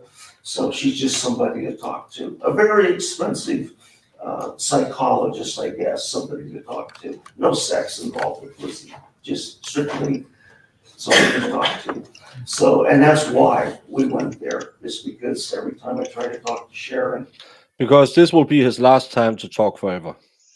Or she asks me, talk to me, how you feeling? And I know you're upset, you're heartbroken. We don't even get in the conversation before she's crying, and it always come back to calling. So, what else can I say? She was just absolutely wonderful, all the way around. One of the best people I've ever met in my life. She went to Woodstock. I mean, for a rock and roll guy like me, that's so wonderful. She would tell me about Woodstock. So, Hillary Clinton with Woodstock. So I don't think they've seen each other. But that's all. We just was Hillary Clinton not at Woodstock? talked about Sharon ever, how much I miss her, how much I loved her. I didn't kill Sharon. I have nothing to do with this. And we'll have another trial when the Supreme Court deals with the stuff that you told me we can't talk about on the record. They're going to talk about it. We'll come back and then we can talk about how wonderful Sharon is in court with new lawyers. So that's all. I just wanted everybody to know how wonderful Sharon is, how much I miss her, how much I love her. And I didn't kill Sharon. I don't care what anybody else says. We'll deal with it at some point soon. And I want to thank the state for taking the death penalty off because we can fast track it. I probably won't die in prison this time because of my age. This time you're still here today. I'm talking because I won't be going for 3.5 years. Took 3.5 years last time. I don't think I have 3.5 years left. I'm starting to get dementia. So something's wrong with me. I'm sick, but we'll probably get a little better care in prison. But my point is, we can be back in this court. I don't know. If you will, I won't be in this court. We'll be back at somebody's court. Yeah, he's going to instead appeal. of 4. So I thank him for that, taking the death penalty off. So that's pretty much it. I just, I could talk all day about the pre-sentence report, but I think that's what the lawyers are supposed to do, I believe. So that was all. Just wanted to tell everybody once and for all I love Sharon. I didn't kill Sharon. Um, She's just wonderful. I miss her. And I know Nicholas has to miss her from the autistic device. So that's it. Okay, Mr. Tomchak, Mr. Orr, anything you guys would like to add? Yes, Judge. I always feel it's a little bit cumulative and almost a little bit silly to try to talk about the facts of the case where you presided over the trial. You heard the evidence, you heard the testimony, you saw the exhibits, and you were here Hold when on the just 1 second, Mr. Randolph says he can't hear. They're The working. headphones not working? No, they're working. He just needs to Mr. talk. Tomchak, can you, I think your briefcase is in front of the mic. That's the problem. Okay, all right. You can go ahead. Can you hear me now? Yes. Excellent. Oh, that's a commercial. That's why I said it. What's he? So, What? knowing you, I know you pay attention during trial, and I know you heard the facts. I know there's a lot of briefing in this case, and there's probably nothing I can tell you factually about the case. I have a profound respect for the court and for the jury system, and the jury returned a verdict in this case. What I can tell the court is the recitation of his admiration for Sharon that Mr. Randolph just shared with the court has been consistent with what he shared with me the entire time I've had the opportunity to represent him. The way he spoke of her now is the way he's always spoken of her. And it is important to note that he has always maintained his innocence. I understand the jury's verdict. I understand you have to impose sentence today based upon that verdict, but he has steadfastly maintained that he had nothing to do with the murder of Sharon. Oh, I didn't even know he had it. That being Apparently he said, had prostate, which is pretty I treatable. think So I whatever don't, sentence you so I don't impose, know. given the statute. Yeah, but every man above above a certain age have the I don't think prostate. it makes a bit of difference in terms of the overall exposure that he has, because I think whatever sentence you impose, I think he's right. He's also been steadfast in the fact that he believes he's ill and that doesn't have long for this earth. So I think if you give him the minimum sentence and you run those sentences concurrently, that's what we're asking the court to do. I think it's the same for him whether or not you sentence him to life without the possibility of parole, run those sentences consecutively. He does have medical issues. He will receive treatment in custody once he's sent to the Nevada Department of Corrections. But he does want to appeal the decision. He wants the court to know that he does not agree with the verdict, and that's been consistent with everything he's ever discussed through Mr. Orm and I's representation of him. If you look at the PSI, you see that although these are the most serious types of convictions you can have in an instant case, the PSI reflects that he's got no other convictions of any type. So when you consider the person as being sentenced, that's something the court can take into consideration. The law does allow for you to sentence him to the possibility of parole at some point. And I think given his age, given the lack of criminal history as reflected in the PSI, I believe that's the appropriate sentence, and that's what we ask you to impose. One thing I would tell the court is the accurate number of credit for time served days is 5,567. 67? Yes. Okay. Through today, I believe the state agrees with that figure. I was just missing a day. I had 5,566. You were close.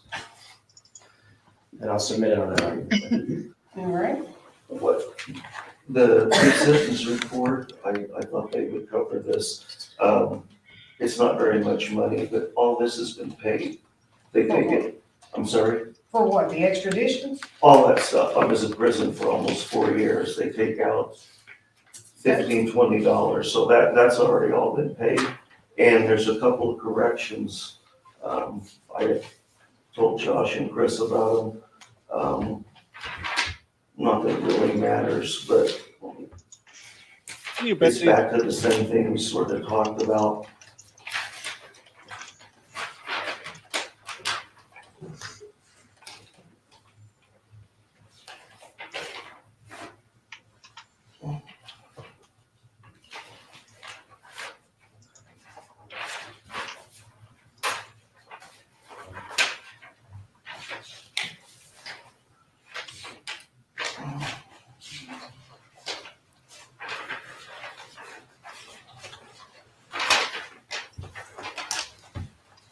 Honest, I know it's on one of these pages, and I did mark it. All right here. Page 5. The last paragraph, we've talked about this in court. We talked about it in 2017, and they admonished Dino Kelly then. We talked about it in 2023, or actually I talked to Chris and Josh about it, and then I talked to you about it at sentencing.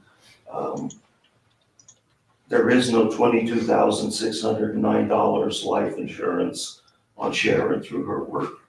That's just absolutely total ridiculous, and he knows this because he's, like I said, they admonished him in 2017. The insurance was on Francis, just like I told you, trying to fire the attorneys. So it wasn't nothing to do with Sharon. It was paid out in 2004, and it was paid out to my father. The money went into an account for my stepdaughter, for her college and stuff. So that Boston insurance is not me, has nothing to do with Sharon. And then the next, on the same paragraph, there was $10,000 that was paid to me already. That's not correct either. That insurance, or that $10,000 is actually, and I think I brought this up trying to fire the attorneys, is actually, my mother is the I brought this up beneficiary. trying to fire And that you. again was on we Francis. And we saw then that, when Francis died and I little while married ago. Sharon, it's a family plan. Little too. She became eligible. She signed the change of beneficiary form, No conviction. as did I've I. been going for My mother's an the hour 45. beneficiary of that, but Colleen wants every penny of it, so she filed a lawsuit to get that money also. So there's a third lawsuit. So she's suing everybody to get the $10,000. It's sitting in the court's coffer, their account, and Judge Kirsch, is that how you say it? Kishner? What is it? Kishner? Yeah, it's a lady, right? Yeah. Yeah, okay. It's in her court. The money was put in there through the insurance, just couldn't decide because it's to my mother, but then Colleen filed the lawsuit, so that hasn't been paid to me. So, Well, I'm pretty sure Mr. Orm and Mr. Tomchek didn't raise those because those are not Stockmeyer issues, which are issues for them to raise with the court prior to sentencing from your side. All right, Mr. Randolph, the jury, in accordance with the jury's verdict, you are hereby adjudicated guilty of count 1, conspiracy to commit murder, count 2, first-degree murder with use of a deadly weapon, and count 3, first-degree murder with use of a deadly weapon. It was a very interesting rendition of your facts that you gave here today, but I didn't find that a lot of that time was spent, as you said, taking responsibility. It was spent blaming Colleen and blaming other people. And at the end of the day, 24 jurors have decided this case, and I'm here to impose sentence based on what the jury in 2023 decided. In accordance with the laws of the state of Nevada, you've been adjudicated guilty of those 3 counts. In addition to the $25 administrative assessment fee, the $150 DNA testing fee, the $3 DNA assessment fee, you're going to be ordered to pay $413.48 in extradition fees if that has not previously all been paid. On count 1, you're going to be sentenced to 48 to 120 months in the Nevada Department of Corrections. On count 2, you're going to be sentenced to 20 years to life in the Nevada Department of Corrections, and there's going to be a consecutive 96 to 240 months for the deadly weapon enhancement. Count 2 is ordered to run consecutive to count 1. On count 3, you're going to be sentenced to 20 years to life in the Nevada Department of Corrections. There's going to be a consecutive 96 to 240 months for the deadly weapon enhancement. Count 3 is ordered to run consecutive to count 2. You have 5,567 days credit for time served. That is an aggregate sentence of 720 months to life.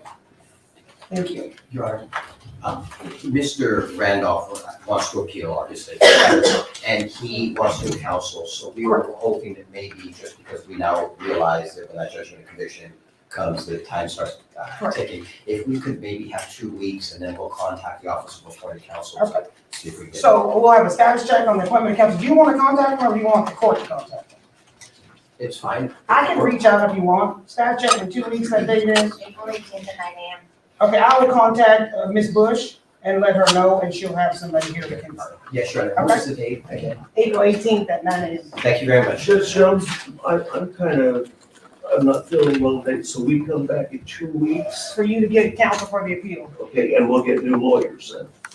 All right, thank you. And I didn't catch all the sentence. This is the match you can give me? Yes. All right, thank you. Thank you very much.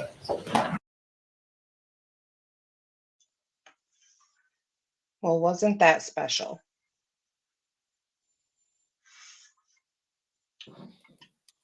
Yeah, at least that went fast. So I was just seeing if I could find Glenn. Because there's a pre-trial hearing where he's just yelling.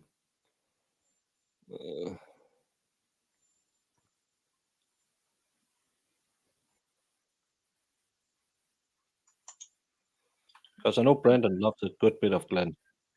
Brandon does love Glenn.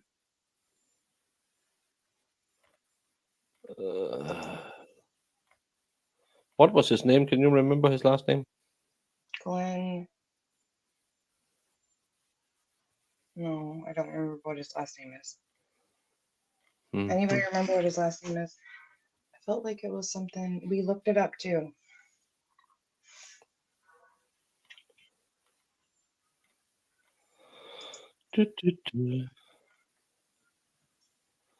Just so we had something to do while we were sitting here waiting, Jimmy. I know you'd like to entertain our... Oh, me? Yeah. Oh, boy. Your boss likes Baker's accent. Well, I like your boss now. Isn't that sweet? No, nothing yet. Glenn Randolph. No, this guy's name is Thomas Randolph. I don't think it's Glenn Randolph. Glenn Morrison. Is it Glenn Morrison? Yeah, that Glenn sounds about Morrison? right. That sounds right.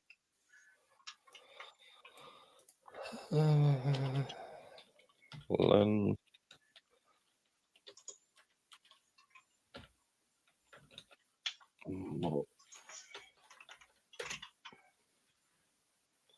Just want him because he's an interesting cat. Yeah, I definitely want to hang out with him. He seems cool. Nothing shows up.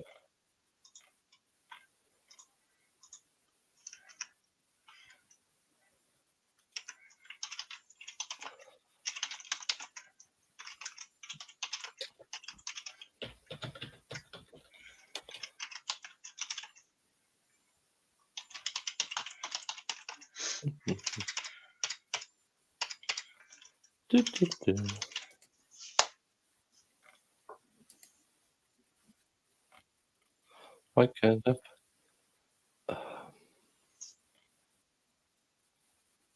Thursday 3.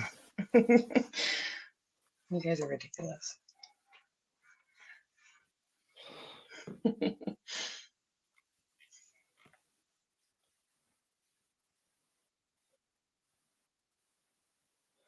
Yeah, I have seen it, but I can't show it because there's a lot of pew-pewing going on in that video.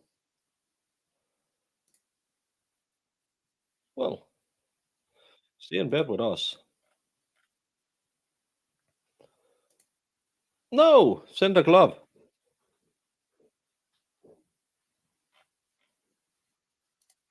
Yeah, OJ lost his battle with the Big C.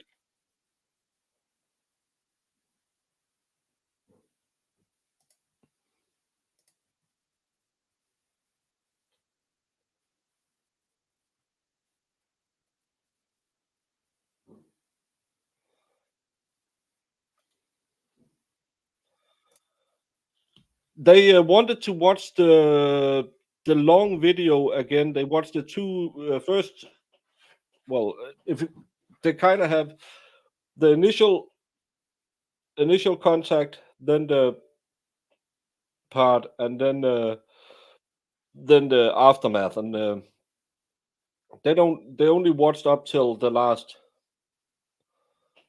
Just like they did yesterday. They did it twice yesterday. So I think it's a good thing, but again, it's like reading body language. You never know.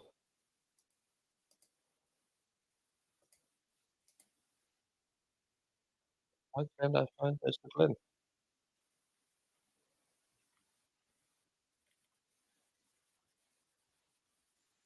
Yeah, you're right. Because I mean, it could go either way. It could be Yeah.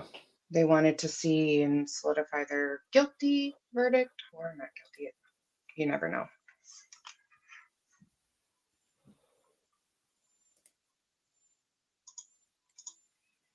Well, we can rewatch this again, Jamie. We've watched this before. You stupid video. Why stupid? You No, like I this video. just because of the noises he makes. Yeah, I promise you I won't backtrack too much. Yeah, I don't believe you. This is the guy when he did a reenactment video with the police before trial. Hey, Mom of 10, welcome. Floor. Boom, boom. When I called 911, it was busy. We're going to both people out. So I stopped the car. Sharon gets out. She had the steak and lobster from Surf and Surf. Charcoal Grill or something. So she gets out, closes the door. She goes on in, starts walking in. I give her a little bit of head start to get to the door. I start pulling in. By then, she's pretty much got in. I may not be able to get the car in at all because of the people moving the car when they clean, but I'll try. So she's already in the house. She's going in the house about right now. Okay.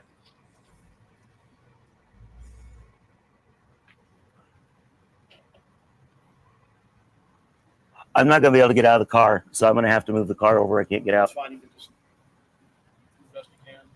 Well, I actually start shutting the door as I get in.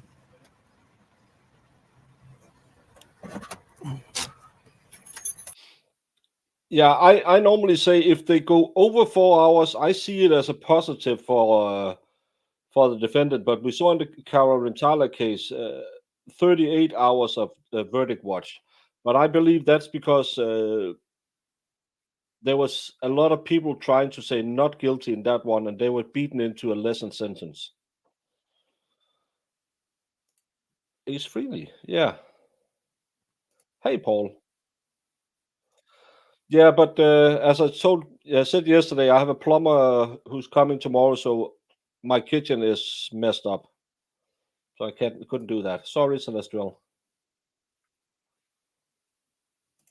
Yeah, and he makes a lot of noises. Jamie likes those noises. Jamie does not like those noises. Not from him. I would have already shut the door. It would have been coming down as I start getting out.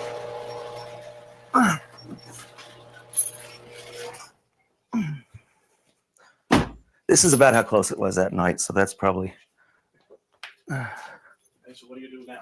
This is it, just coming on in the house. Now this door was closed. I open it up. I get right here and Sharon's laying in the floor, face down. Her head's just barely in the bedroom, if that. And I stopped right about here. I had the door. Said, Sharon. And I seen the bag from Charcoal Steak or whatever, and it's really a bright red. And this hall light wasn't on at the time. So it's just like this? Just about like this, and I turned the light on myself as we got in. And I could see that red thing, and it was up underneath her, and I thought it was blood. I thought that was blood then. And I started getting nervous about backing off, and I actually came to the door, and I touched it, and then I stopped and put it back down because I thought, no, I was going to go get a neighbor, and I took something like that. And about right here, when I was like this, I was trying to kind of get a view. I thought I just seen like a shadow or something over this way. And I remembered that there's a... In your experience as a layman, have you ever seen fist fly in a jury room? Not in a jury room. I've seen it happen in the courtroom. That's fun. And I had a buddy who he works used to work in a prison over in Copenhagen, and he has been in several courtrooms that got pepper sprayed. So it happens sometimes, but in the jury room, again, we're 3 people in our jury rooms, and it's. Have I ever experienced we had to argue? Yes. Had it ever gotten heated? No. No, I don't. Never thought that we kind of. You've never like got heated in that jury room? Not. I'm sitting here thinking about it because we had some deliberations that went over multiple days, but that was more because we had to rewatch a lot of video and stuff like that. So, but it wasn't because we kind of talked it out and said, well, I can see this and I can see that. I never ever in 13 years, because in Denmark we can have split decisions. I never been in a trial with a split decision. I have been in one where I was 50-50 that I might want to have a split, but that was only a part of it. I didn't feel like they proven, but we talked about it, and I said, yeah, okay, I can see it now. But that's the closest I think. Well, then one person who didn't want to judge by the law because you didn't like the law, but you can't do that. Mm-hmm. So yeah. So never fisticuffs in the jury room, and never yelling. We have had disagreements about how to interpret certain stuff, but never anything really bad. No, Fedorowski, he can't remember anything. Dad was a plumber and always said, always watch your pipe. He had gone downhill paydays on Friday. Yeah, I have to install like a T-junction on a pipe. Well, I have a plumber come doing it. And I went to a shop today to buy it, and it doesn't look like the part he said I should get, but I don't know. Yeah, I did see that one where he took a jump over at the judge. He got some pretty good. Is that the one, the fake one? I watch that sometimes. Jury nullification is a thing in the US. Yeah, it's not a thing in Denmark. We can't go in there and say, we don't want to do it. But we can overrule the judge because we are 3 people in the jury room, and we have a democracy. So 2 will always win, even though the judge is one of them. You've been an assault in courtroom, angry family members, all the way to defendants going after ADA and judges. Well, I've never seen any attacks other than the victim punched the defendant.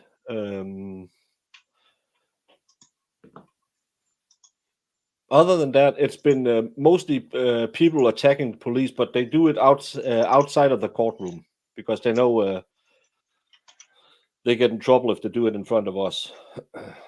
This is just a rewatch of the Black Widower case. We are still waiting. They have been out now for we passed 2 hours, so I'm going to change the banner. So we're still waiting for the jury to come back. There haven't been any movement in the last 2 hours. What about Samba, Tabaki, and Anders Smexdals when the other jury didn't like the law? No, it wasn't about the Samba or the jazz tobacco. It was about the Colombian fun stuff because the Colombian fun stuff. They had a family member who had been on that, so they didn't believe in prison. They wanted rehabilitation, and you can't do that. That's a part of prison. You will get a sentence where drug treatment is part of it. Hot on the left, cold on the right, and Smith don't flow uphill. And still debating the first 2. I found out about the hot and cold, and I'm not smart. You're moving to Denmark. Yeah, but just don't break the law because I don't want to see you in court. I'm not sure. I think 3.5 hours yesterday. They ended because we were sitting here talking after, and I went to get food at 8:30 my time, which would have been 1:30 their time. So they probably went into the deliberation room around 11:30, 12 o'clock their time, and they ended 4 o'clock. So it's maybe 4.5 hours deliberation yesterday. So we're up to six between 5 and 6 hours now, I think. Do I think they will retry if hung jury?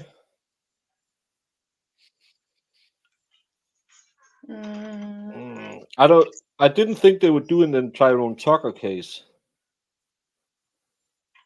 Will they do it in this case with these witnesses? I don't think so. No, I feel like they might. But Denmark have better controlled courts and professional juries, just no citizen rights. We have almost the same rights as you. We just can't carry guns.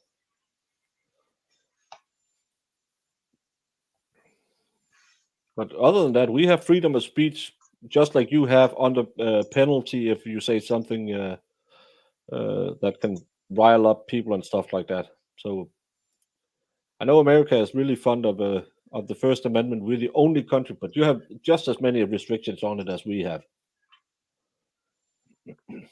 It was around 1, yeah, I think 12:30.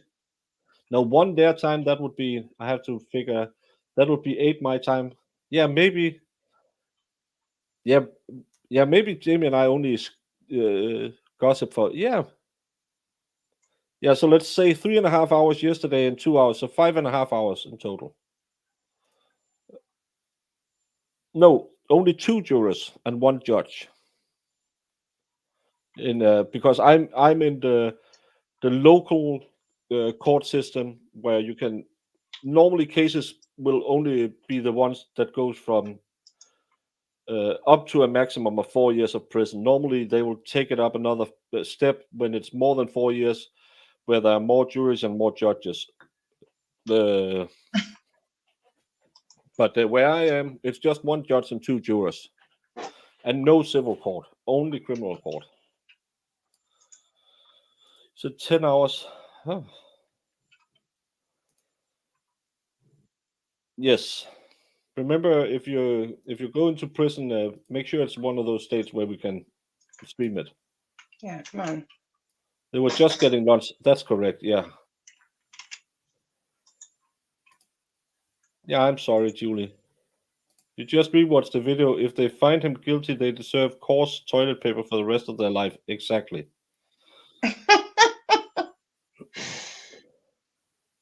That is true. Yeah, because a lot of people on juries think you must be guilty, or else why did they charge you? 4 to 6, and you always get it wrong. No, please get it right. I want to go to bed early. You have hate speech laws in Canada. Yeah, Canada and Scotland is really pulling ahead in dictatorships.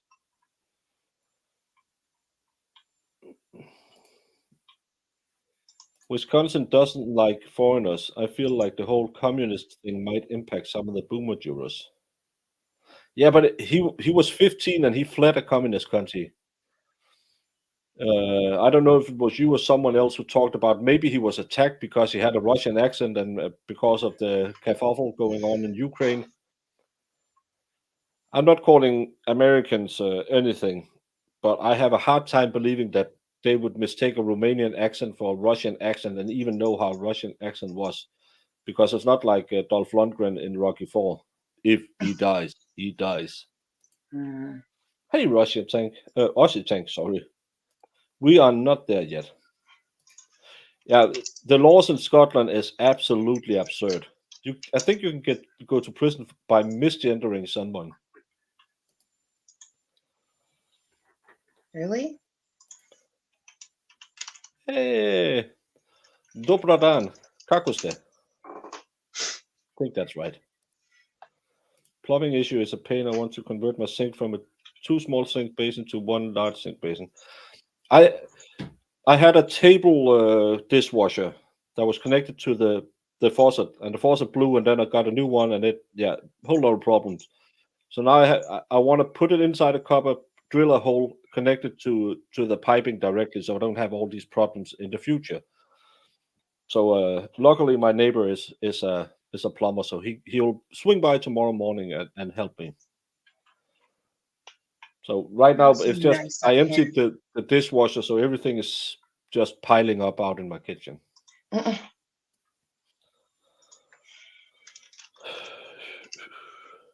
think misgendering, yeah, because that's a hate crime. I do have plumber's butt.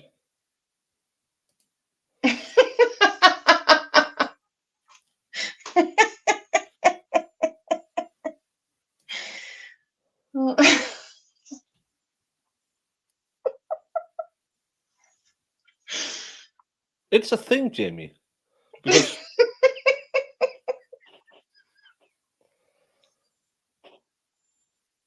Are you going to show me?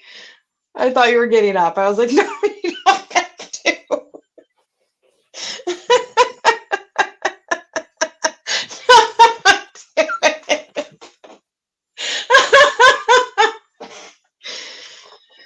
Oh my God. I can't yeah, with you. my neighbor is going to come over, take care of his pipe, my pipe, while his wife is away.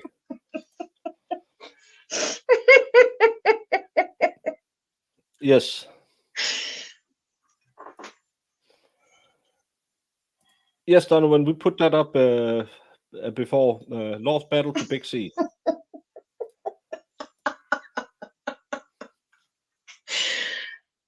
Oh my God.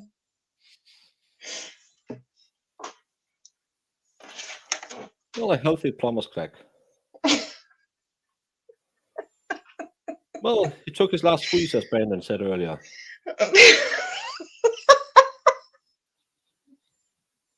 Too many orange juice jokes.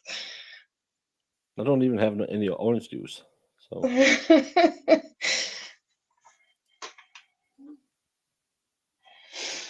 yeah, I know he'll be sadly missed, especially in the knife making community.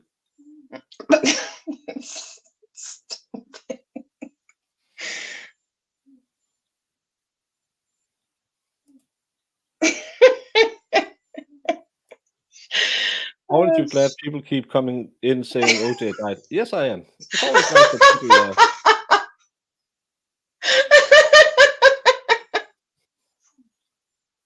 You're so stupid, Sean.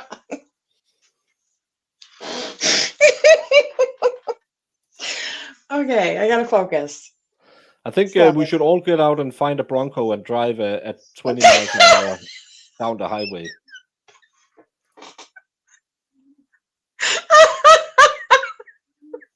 Well, a faucet isn't that hard to change. It's just unscrew the fitting under the table and screw it back up. It took me 15 minutes.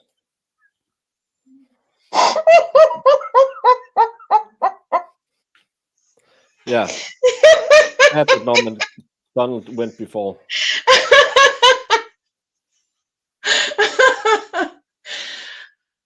You can't take it. Yeah. Oh, yeah. Celestial Force sent me some court records on Quinton. The judge ordered a no arrest warrant on him because they were afraid he didn't want to show up, but he showed up.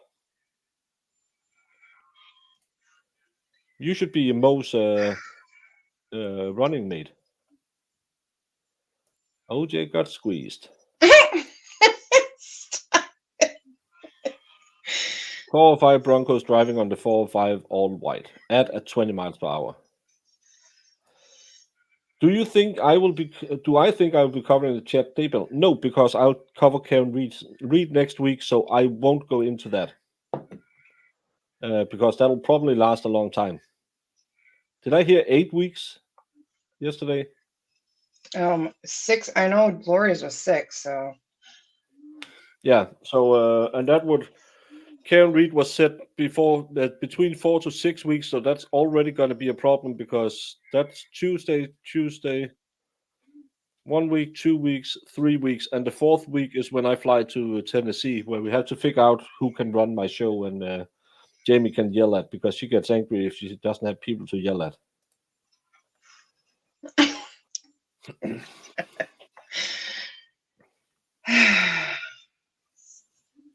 Yeah, just remember this, the glove can't fit.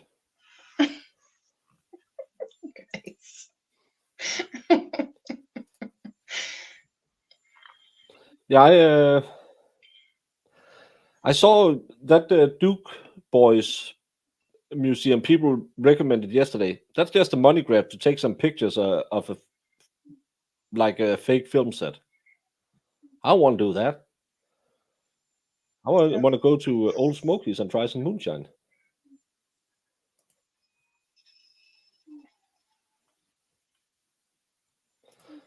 OJ jokes.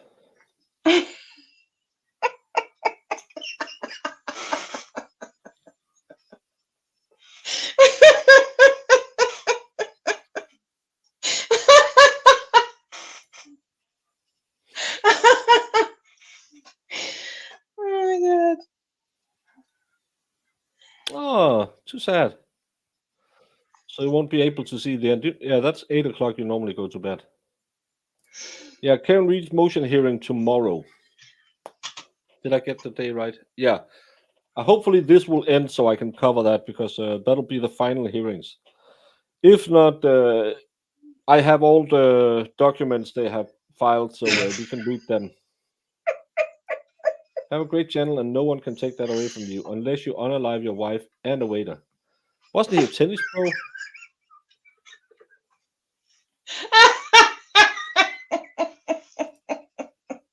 Thank you. Well, I hope so. I don't have a sourdough ready because I hate working with sourdough.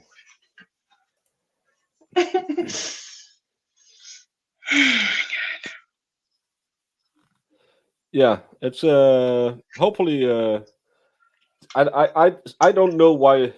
If we agree on they started at 1 yesterday, I don't understand why we're getting close to 6 hours now. But yeah, let's get back to Mr. Grundy Grunt. The 9mm right up here because earlier I'd taken all my guns, put them in a suitcase, was going to take them to Utah and switch the guns around. I reached right up here, got the gun, and as I got the gun, there's also an extra clip. There's a few up there, but I got the gun and the clip. Show us in there where it's at. Right, normally it would be right in here.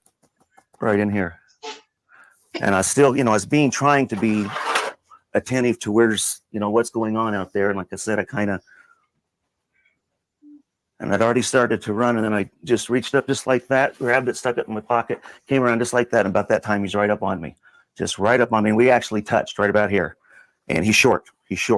And when I don't know if he gave me an elbow, but as we came around like that, I was kind of coming out. I was actually going to try to be slow, and look out, but it just happened too quickly, came up, and he kind of banged into me about right here. And he went over to about right here, and somewhere along here, I bit my mouth or something, trying to say something like, what the fuck or something. And he looked kind of like, and I don't know if he was looking here to see if there was somebody else or what. And there was he had on a sweatshirt, and I don't remember if I seen the handle in the sweatshirt, if I seen the handle down his pants, but he was doing something, going for something down in here. And as we got up in here, he kind of rushed up on me a little bit, and that's when I just pushed him, boom, boom, boom, and he started going out toward the shed.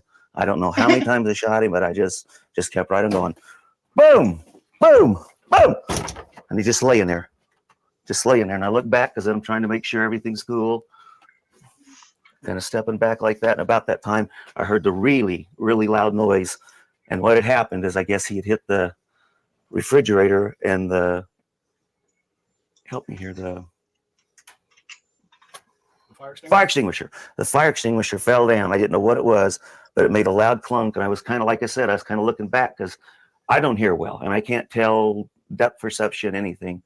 And when I heard the noise, I was kind of, like I said, backing up and kind of trying to make sure there's nothing else going on. And when I heard that noise, it really did scare me. And boom, boom! Except the door didn't come down. It stayed just like it was open. And I mean, I actually got close. Boom, boom! And I don't know if I shot him once, I shot him twice, and then started coming back down this way. He wasn't moving. Some noise. Come back down this way. I'm being real, just, you know, Sharon. And she's not.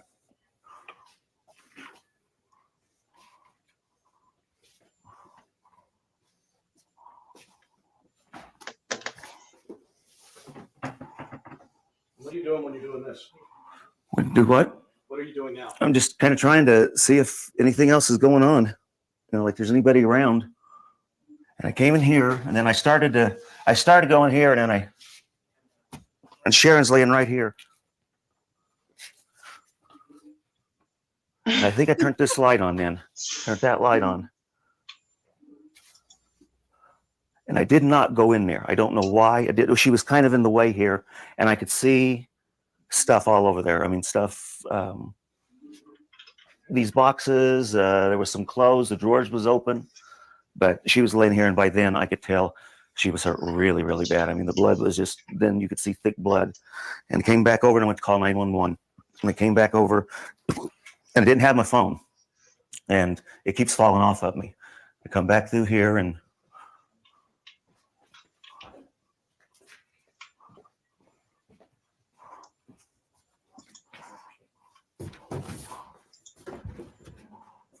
just kind of, you know, just didn't know what to do, and just kind of looking around.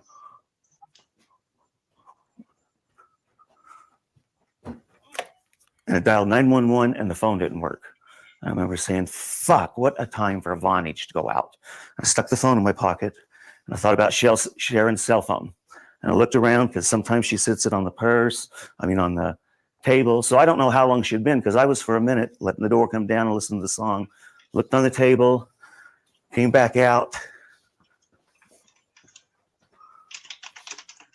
come through here. I tried actually about right here. I'll take it back about right here. I tried 911 again, and it was busy. When I called 911, it was busy. So I said, good, it's not Vonage. And I got back over here where I could kind of see everything. And I called 911 again, and that's when whoever said 911 and said, slow down, you're breathing too hard, slow down, whatever. And what's the emergency? And I don't remember for sure what I told him. Something about my wife been shot. This guy's tried to rip me off. I shot him.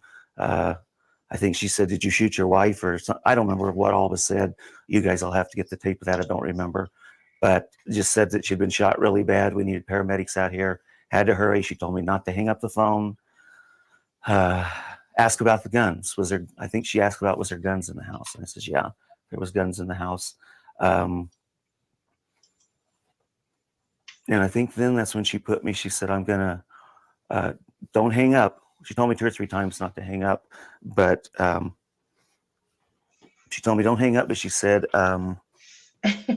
something about she's going to put a paramedic or a medical person or somebody on the phone now and listen to them.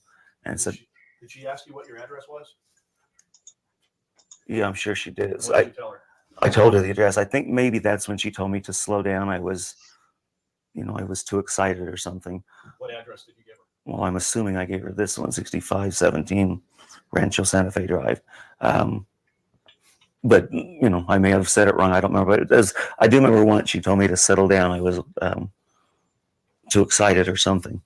And anyway, the paramedic got on the phone, and he says, so what's happened with your wife, or describe your wife, or whatever, something to that effect. And I said, well, she's been shot. She's bleeding a lot she's on her belly. She's bleeding a lot underneath her head. I don't remember exactly, but I described basically whatever was going on with her. And that's what I remember. She was bleeding under her head, and that's what I'd said. And I told him I had taken a pulse, and I couldn't get a pulse. And he said, you've already taken one? And I said, yeah. And I believe that's what happened. He asked me, and I said, yes. And he says, okay, now listen close. This isn't going to be, he was basically telling me it was going to be yucky. I don't remember the words he used, but he said that we needed to take care of Sharon or she was going to die. And it wasn't going to be pleasant, is maybe what he said. And I said, that's okay. I can do it. Let's just do what we got to do. And so he told me to roll her over. And I went over and I guess I had this phone still. So, and that's what he said, keep the phone by you. And I went over and it seems like he told me to lay the phone down now and roll her over. So he said, but keep the phone by me. Don't hang up. So I got down like this to, he said, but keep the phone by me. Don't hang up. So I got down like this to, so he said, but keep the phone by me. Don't hang up. So I got down like this to, so he said, but keep the phone by me. Don't hang up. So I got down like this to, Now this is the back part, and it was bad then, but it's really bad tonight, so it may not be exactly like that. But I laid the phone down something like that. I said, Sharon, I'm trying to get her to respond in some way. And told him that she wasn't responding, and he says, you're going to have to roll her over and do the chest compressions. And I says, okay. And so I tried to roll her over several times, and I couldn't get her over. She just was it's just too much weight for me. It was hurting me. And I remember grunting and trying to get her over. And I told the guy, I got him back on the phone. I told him, it seems like I told him I can't get her over. I said, because she's just too big. And then I says, wow, this is really freaking me out. I says, I don't think I can do this. I says, the other guy is just down the hall, and he's got a gun, and he shot my wife. He tried to shoot me, or I think he said shoot me, but he might have said fight with me. Tried to shoot me, and he's just laying in the garage. For all I know, he could get up anytime and shoot me again. And the guy says, okay, let's take care of that. He says, get up. He says, you've got your gun. I said, yeah. And he says, okay, get your gun, get up very slowly, walk toward the man. I think he told me not to hang up. And I know when I started to get up, I pushed like that, because I remember it left a blood thing somewhere right here, trying to balance myself to get up. And I got up, got around Sharon. Excuse me, and I had it either in my pocket, in my belt loop, something. I took the gun. Looking back, I'll tell you what, too, about this time, and I did not tell you that, but about this time. Sorry.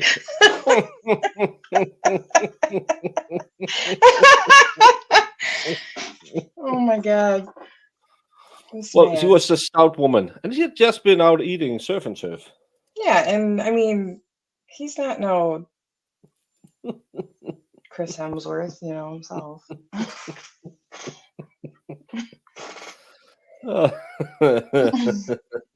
I got noited, and I went in the shower, and I just went like that and backed off, except it didn't do that. It went back in. I just kind of went, because I started thinking there was somebody in the shower.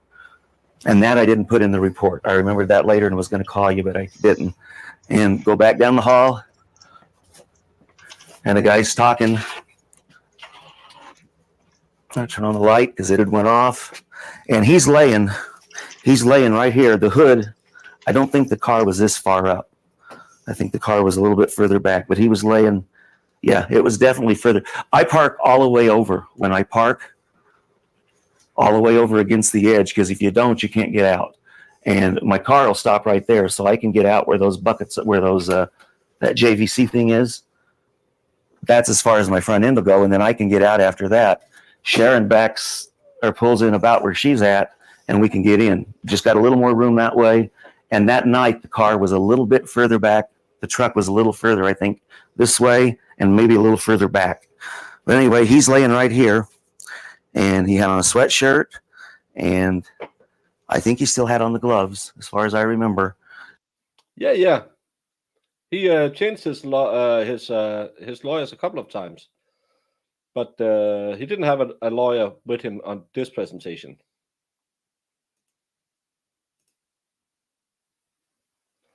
No whiskey. Bad whiskey. But I do remember the ski mask was right up here by one of his hands, sort of, or by up here somewhere, and there was sacks like this. And when he got in the car, there was sacks that was in the trunk that because he said he had a date, and my briefcase was in the trunk. Because one of the last things I did before I leave was get my briefcase out of the trunk and throw it in the back of Sharon's car. I always lift the. No, that the guy he unalived had a date. Yeah, that's what I mean. He had a date? I thought. Okay. Exactly.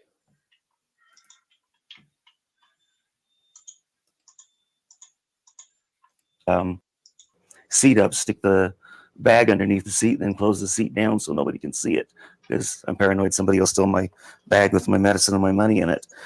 And I'm talking to the guy, and I said, why did it stop moving? Come on. Oh, all my internet is just crapped out. Uh-oh. Come on. Come on. My goodness. It was a guy. He one day he was I'm in the bags, and he's got one of my bags, and it's one day he was coming home from a gas station or something, and he saw a guy walking on the road, and he made friends with him, and they used to be in his man cave playing drums, and then he unalived him. He was his little handyman too. He had like guys like handyman work for him. Yeah.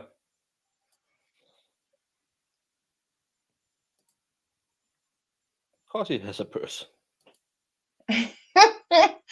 This man was able to be married 6 times, guys. I've been married once. He had me beat by 5 marriages.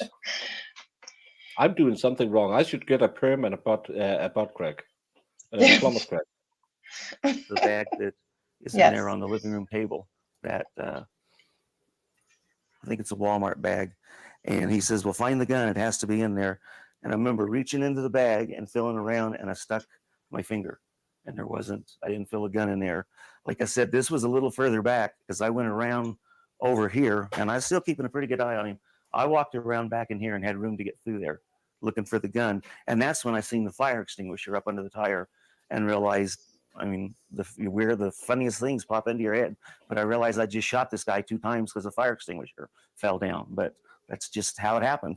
And I went over here looking to see if I could see the gun. And about that time, the timer went off on the garage door, and it just went black in here, and it just scared the living hell out of me. So I got back about right here and just kind of stepped real big because I knew he was over there, and turned the door back on, turned back around, told him I couldn't find it. He told me it has to be there. If he had a gun, it has to be there. Carefully roll him over and see if it's there, or something about rolling him over. And I just put my foot on him and up on the shoulder and kind of pushed on him, and he kind of tilted that way. And when he did, then he kind of went like this, and I reached down right here. Ralphie, see if he was laying this way. Ralphie, stop it. In this hand. In this hand. We've heard some of these noises, laying, and I'm sure it's the same ones. Hand. Yep. In this hand. Because he was laying. This hand. Should have been this hand. Because he was laying. He was laying something like this, but on his head, and when I pushed him over, I think you're so his funny. hand dropped down, and it was right here under this hand. He wasn't holding it, but it was in. I'm just wondering how many is not right by it. watching He what's was going holding on it, in Sweden, thinking, but he wasn't what are holding they it then. showing us? And I picked it up by What is the happening? by the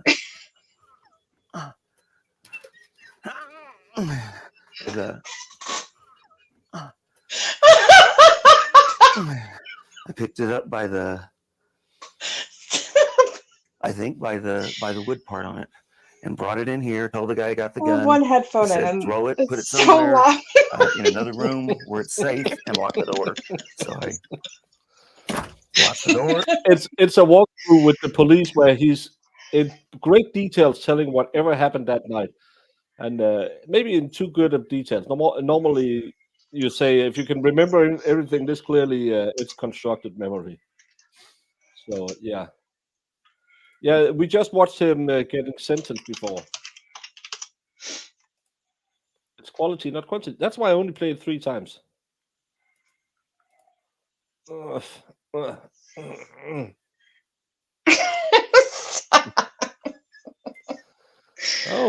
look who comes in when those noises comes on. Mm-hmm. Hey, little D.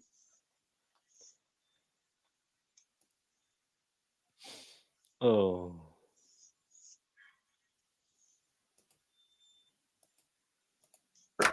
Except this is a lot faster. This all is just going really fast. And I remember Taco Bell is seeing- just rip, and it's out. I'm assuming it's these things. And this has been moved because I don't even remember if this was in here or not. I know it wasn't over there, I'm sure. But it was either here or laying on here. I think it was on here. And I threw the gun. I got just about to right here, and I just threw the gun like that. I don't remember if it stayed up on the top, if it fell down in the garbage can, but I was done with it for then. I went back down in here to my wife, got back to where I was at, told him everything was cool, got back down here, and shook Sharon again, talked for a minute, and I said, she's still not moving, but she's bleeding really, really bad. And he says, that's why you've got it. She's going to die if you don't do this. Now, it's about going to be unpleasant. He says, now put down the phone and roll her over and then talk to me. So I remember from CPR and stuff that you got to do the counterweights or whatever. So seems like I lifted this arm, kind of lifted her up and pulled this arm under and one of these knees sort of over, and kind of, I just had to jerk her. It wasn't like a gentle, loving thing by any means. I'm not saying anything now. And about the third time it jerked enough that she got up kind of straight up and I could just kind of push her over. And she came over, and it was the grossest thing I had ever seen in my life. And my wife that died of a heart defect was pretty gross, but just really thick, blobby stuff coming out of the mouth. And I don't know if it was blood. I don't know if it was some type of matter. And I remember the box was under here and it was slick. And I tried to push the box like that back, trying to get the leverage. And there was the other gun, another gun laying right here. And I picked it up. And I don't know why for sure that I was going to check it to see if it was loaded. And I don't know why, because I know guns better than this. I don't know revolvers that much. But I pushed the revolver, the button at the cylinder drops open. Did you spare us on this one? You're not going to play it over and over again. Anyway, I just pushed. No, because someone said quality over quantity, so I'm not going to do it. Who Is it said a wooden that? church or a stone church? Fed.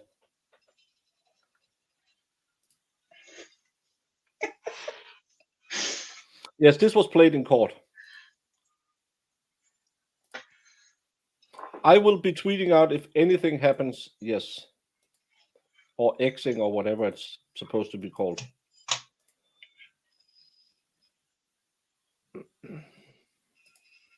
If the pants don't fit, you must acquit. Why? It's a joke, OJ joke, Jamie. The pants? What was the tagline in the OJ case? The glove. Yeah. So he just made it into if the pants don't fit because he has a plumber's crack.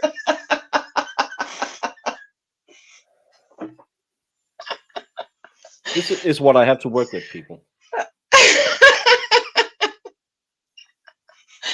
I'm a joke ruiner, I know.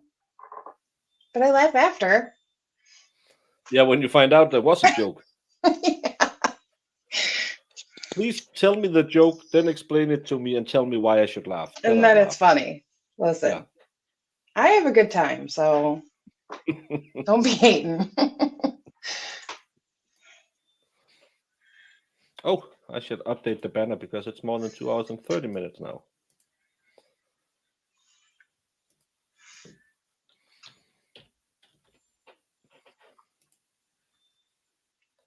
Boop. Do you have a little countdown?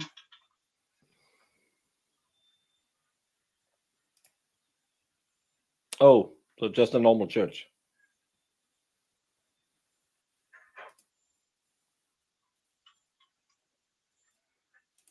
It, and I could see that the cylinder was starting to come open. So I just closed it back and just threw it back, just dropped it right there and started doing the chest compulsions, compressions. Got him on the phone, told him what was going on. I reached across like this, took her pulse one more time, no pulse, and pulled her blouse up, and I went up from the sternum or whatever is the way I was taught to do it. And I went up to where the sternum is and then you go up one fist up and then one fist over it. And I know the whole time I'm probably crying and yelling, Sharon, God damn it, fuck, Sharon, fuck, talk to me, something like that. And I'm doing the chest compressions. And then I kind of thought, maybe I'm not doing these right. I'm kind of doing them like a wild man. So then I started 1,000, 2, 1,000, 3, 1,000, and I'm really just getting tired. And every time I pushed on them, blood just oozed out. And I did that for, it doesn't seem like it was very long, maybe 10, 20 compressions on my own, and then maybe 15 where I was counting 1, 1,000, 2, 1,000, 3, 1,000. And I told the guy, I says, I got a bad back and bad neck. And I says, I just don't got too much left in me.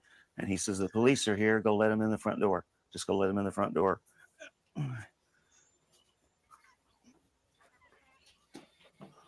And I got up and went and let the police in the front door. Yeah, I don't remember what I did with the phone. I just came right in here. And what's weird about the door, and this I do not remember for sure, but it seems like when I undid the door that I did it all right. I looked to make sure the buzzer was off, and then I realized it was too dark, so I turned all these lights on and turn them off again to make sure I had all the right ones, because one of them works the floodlight, one of them works this light, and one of them I heard a few people were hit by a lot of bad weather yesterday that knocked the storms out. I'm probably sticking around. I'll find something else to stream just to keep it going. Jamie will hurt me if I don't stream. It's not rehearsed. He just has a very good memory. Yeah, I have the same problem. Right, I turned them on and off again, make sure I had them right, and I unlocked the doors. Got to, and by then the cops are yelling, "Put your hands up," and whatever. And I think they must have had some type of lights or something, maybe just car lights, but it was really bright in here. And I did the same thing on this, but it was like I locked the door instead of unlocking it. So then I had to go back and do it again to come out. And that's the only thing really weird I remember, is that I thought that I had unlocked the door, and it seems like I locked them and then unlocked them. And that don't make any sense to me, because they should have just been unlocked. I mean, I should have just unlocked them once rather than and I may have only done it once. It may just be my mind, but in my mind, it seems weird to me. It seems like I locked them rather than unlock them. And then I just went outside, and cops grabbed me and just took me down, took my money, took my clip, took my gun, took my little pill bottle thing, took my keys, took everything I had in my pocket. They didn't check my shoes, didn't check. That's probably gonna be good. I was just going to say, because this camera's starting to tweak me out. I wasn't planning on camping out in there. I was just getting them and going. We switched tapes. Now we're on tape 2. And we're just going to go through some clarifying questions to get real specific about what you're dealing with here. You said that you had gone into the room and you took the gun from the shoe rack that's hanging in the closet. And a clip. And you put the clip in your pocket. And then when you were coming, you started to come out. I did come out. Okay, you are actually all the I'm way about right here, about right here. Okay, so you're in the doorway. And he's coming right by. Okay, but then he charged towards you. How far back into the room do you think that you went? Well, I went to right here to the door. When he came towards you. Oh, when I came in here like this, decided, okay, I thought I seen something right there. I just went just like that, got it, stuck it in there, and came back right about that. About right then, he's about right where he is. Okay, so he's standing right in the area. Even closer, about here. Okay. Okay, and then he just kind of comes into where I come out. Facing you, like I'm facing you now? He's more like going out, but Okay, he's gonna leave. he's looking at me. Okay. He's looking at me. But he's making his motion. Yeah, but towards the door. I've been And I don't know told if you he's shouldn't making go his around showing toward the that. door, or ladies. more toward just coming around this way. But I'm just saying he wasn't back that far. He was about right here. Okay, he's about here, and he's going towards the garage door. I don't know that he's going toward the garage door. He's just going to. Yeah, but that was back in the good old days when you belonged to us.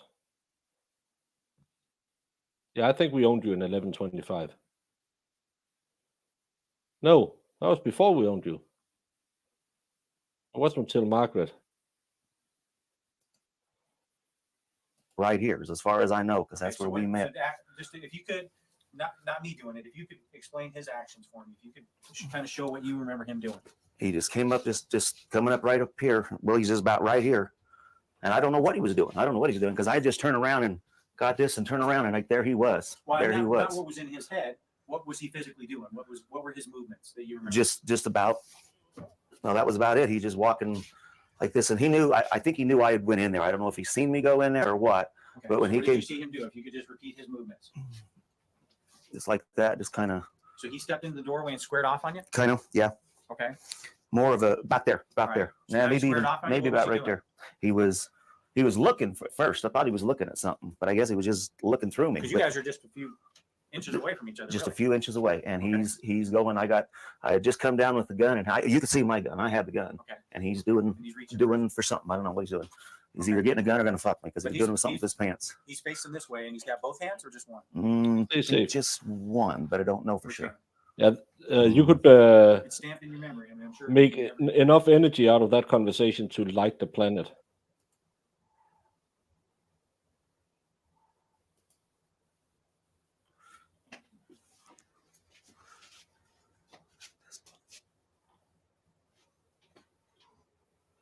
I think it was this hand he was digging in because I was thinking I could probably hit him. I think it was this hand here he was digging with. Well, he had both hands down because So you one had both hand hands, and it looks like his one- left hand was digging. would look like I like his, that you just slided past hand. that. and then came up with When he kinda cut said the other hand up like a he's either like a gonna what defensive move shoot almost. me or F me. Well, he was just getting it up. I don't know if he was going to push me or what. It's What's about. he saying to you? I haven't seen I any don't know anything drum he said. videos. There was yet. something said like "fuck you" or "oh fuck" or "fuck this" because I remember saying He's fuck happy a few with times. the F word.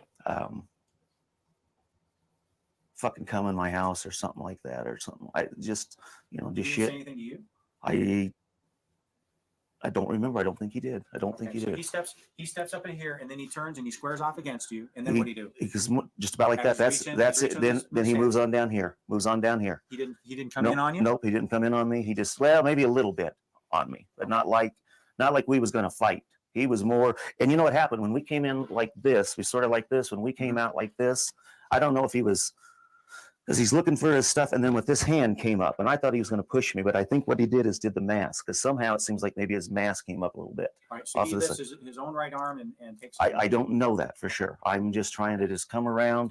But I remember we may have just touched here a little tiny bit, Where was he in relation to you when you fired the first time? maybe right there. So is he going? No, he's turned toward me still. He's Is still he shuffling? How's he doing? Nope, he's still trying to dig. He's still digging out. He's just like this, just digging out, and I'm kind of coming. Maybe I'm, not go down I'm them if just it's coming at him. I'm going to shoot him. dark I mean, out. there's He no. turned into here and he squared off on you. How did he get there? He seen me, then he just turned around and just kind of no, he wasn't running. He was backing the whole time. Just keep, Okay, you know, so keeping he's an eye on me. sidestepping. Kind of. He's keeping an eye on me. He's keeping an eye on me. See where I'm going. Okay, And- now he's gotten over to here and he's still squared off against you. Pretty close. Okay, I then think. what was he doing? I just started shooting. You fired I the just first started time? shooting. Yeah. Okay. I just started shooting. I don't know if I fired the first shot. I just Standing shot. straight up, squared on you. Don't know. He's. I think he's still facing me. He might have been He's a little still more. reaching? No, I don't think so. I think then I may have already shot him when he put the gun up, but he's more maybe kind of like that a little Turning bit. this It way? seems like it was like that because it was just like it was close. Okay. It was pretty close. Might have been a little further back. Okay, against the wall. Yeah, and then he was headed toward the door, and that was it. And all right, so show me his movement from the time that he came up here, back here, where you first see him. Show me what you saw him do. Oh, back here. The door was closed, though, right? No, door would be open. I closed the door after they told me to go get the gun and close the door. Well, this is before all that's happening, though, because you're still confronting him. Right, and I had the door when I came in and seen Sharon. Oh, when you I saw had her, the you did door. this with the carpet? Yeah, I did. I stood here from this. Sharon called at her a couple of times, and I actually started, like I told you, I pushed the garage and then stopped it because I was actually going to go get the neighbors. And I thought, you chicken shit, go see what's wrong with your wife. And I closed the door back down and then did just like that. Okay. Came up here and about right here, I just thought, no, this ain't cool. And started going in to get the gun. And like I said, just as I started to go in here, I don't know if he went in, if he came out, if he jumped across because it was just out of the corner of my eye. But I think he was hiding. I think he was in that bedroom and he just stuck his eye out enough that I could just see him. In the drum room. In the drum room, yeah. Okay. I think so. Just enough that I could see him and just out of the corner of my eye. And that's what I just got scared. I just got scared and I said, fuck it, I know there's a gun in there. And that's what I did. I just grabbed it and turned around and he was coming down. I think he was running. I think he was probably going to run away. And Just run out the door. yeah, and right around in here somewhere. He's describing what happened the night when he came home with his wife and there was an intruder in the house and he unalived him. Police later wrongfully claimed that he might have hired that guy to unalive his wife, and then he unalived the unaliver, and he just got the rest of his life in prison.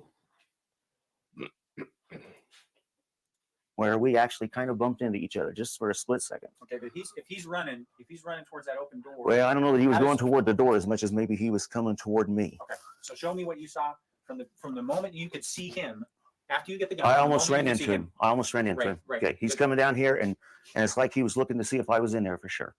I don't know if he was like thinking maybe I'm just standing here waiting to pop him if he goes by, but he just kind of like just like this, and I was right up on him. Okay, then right finish up the on him. move until you see him go down. Actually, I came forward. I came forward a little bit because we made contact. Because that's when I bit the side of my mouth. I thought I hit the door or something. It was just from contact. I might even have maybe I might have pushed this mask up because I'm taller when we came in here. Well, But you'd just be pushing it down though. He's short. pardon me. You'd be pushing it down, not up, right? Well, I'd be pushing it kind of sideways. I wasn't like knocking it off or anything with my hands. Okay.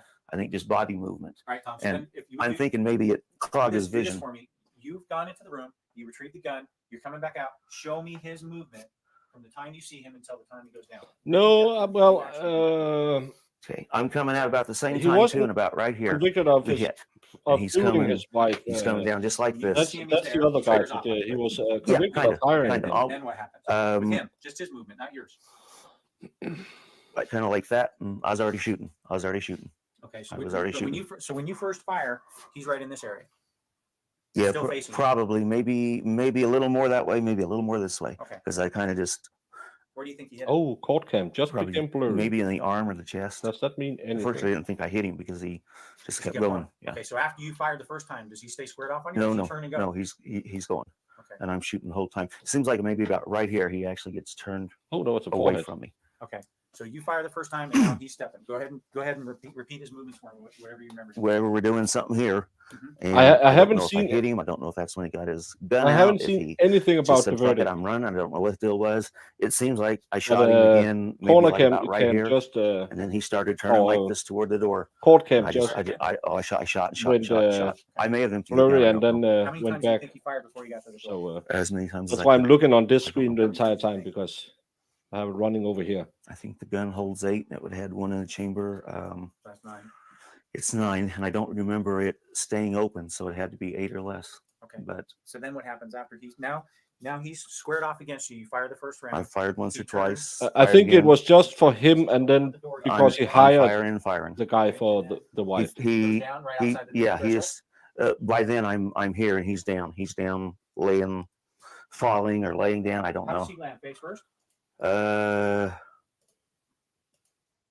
I think he does because maybe on his shoulder, but kind of his head turned down. From somewhere on his right side, you're If showing? anyone needs a little Fedorowski Kinda nature, go check the new one out. Kind of under his hand, but like that, but laying down because the car was further back and he's small. Did you flip him over? I pushed him over with my foot. All right, so he's mostly on his right side, and you pushed him further over? Right, to find the gun when the guy told me to. But I shot him before that again. Okay. I was standing right around, probably about right here. Okay. And I mean, this is all almost the same continuous motion. I'd already shot him and was coming up, and he was down and kind of, doing whatever you do as you go down. And about that time, that's kind of scary. About that time, I had stopped shooting for a minute because I thought that's it. He's done. And about that time that the light went off, it was up, and that was the door. That fire. No, that was wife 6. Wife 5. I think it was wife 6. I think the fan sits up. But this fire extinguisher, when I remember No, seeing she it, was just his under my girlfriend. car, She's been that for many like years. that. But my car was further down. But the fire extinguisher fell, and that's what the noise was. And then you fired 2 more times from the threshold? One or twice, I can't remember. Oh, okay. Once or twice, and I was still in here. So And he's laying head that way. almost head and body kind of this way, and his legs over here, one hand there, and that's so about it. mostly on his- No, on wait, his wait. side. His hand would have been up underneath here, so he was kind of laying like this and laying like this at first. And when the noise came down, I shot 1 or 2 times along here. Okay. So you It may have been once, it may have been Where'd twice. you hit him then? Pardon me. Where'd you hit him? I shot him in the head. in the courtroom, And we are told by our crew on scene, we have Fox 9 reporter Rob Olson there, reporting that the attorneys have come back and a significant number of deputies have returned and are inside the courtroom. We have no confirmation at this point that there's a verdict. The jury has come back now twice over the last 24 hours since getting the case at 12:27 yesterday to watch the video, the John Cockfield cell phone video a couple of times.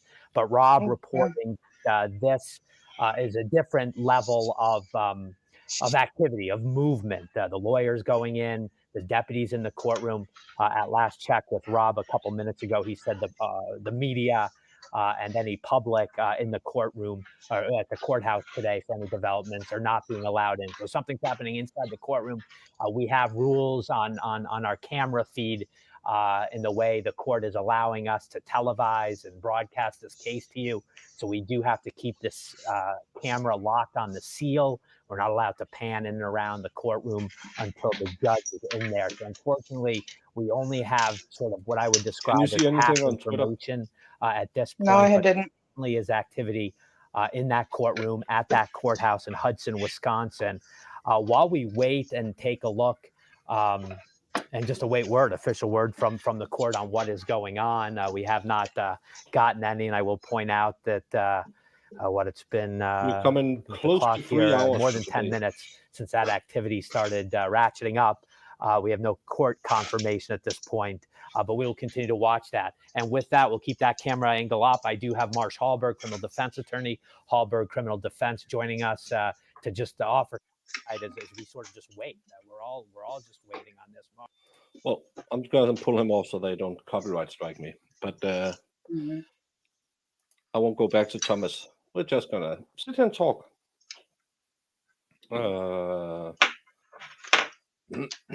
Just going to shoot out on Twitter that something, don't know what is happening in court.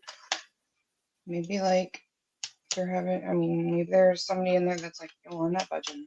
And they're going to like tell them. I can't hear what you're saying. I said, maybe there's somebody in there that's not budging. So like, you know how they come in and be like, what do we do if like, we can't come to a decision? Maybe that's what it is.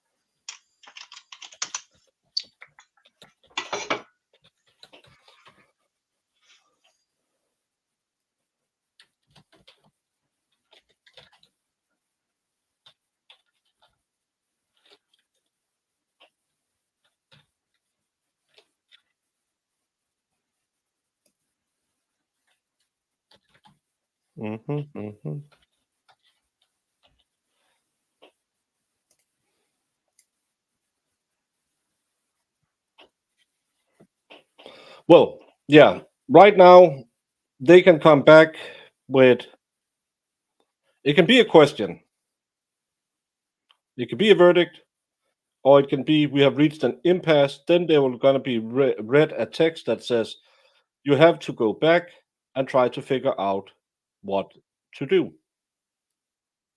And then they're going to go back, sit there for a couple of hours, and say, yeah, we're hung.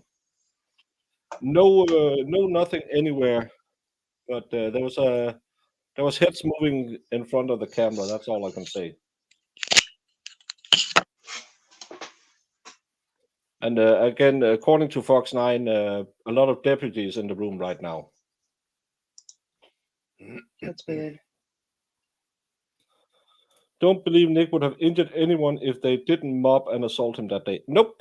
If River Karen had stayed in her lane, nothing like this would have happened because he had moved away from the boys.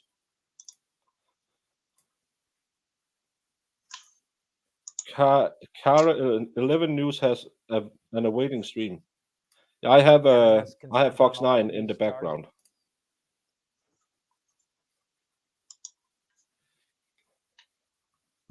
And now we're just back to this. So if I see anything, I'll pull it up as soon as anything comes on. It's just so I don't get copyright struck, because when they are talking and I don't commentate over it, it's not fair use. Yeah, Marissa said she didn't see anything, and I didn't see anything. No, I just put on Twitter that something was happening. I don't know what. Nothing confirmed. But again, it can be a question. That's yes, that could happen. Maybe you don't want to watch the video again. It could be we have reached the verdict, or it can be we can't reach a verdict, and then they're going to be read. Or what? That's motion, Jamie, not Anderson. It's Isn't it the like an Allen? yeah. Then they're going to be read the Allen motion. That's you have to go and try again, and they always come back and say no, it didn't help. We still don't know what's going on. We still don't want to. So, I love Tracy Fagan is at least half an hour behind. I love it. Tracy better come up and be live. He's trying to act cool in the courtroom. The attorneys. I'm just going to mute him and have because there's movement.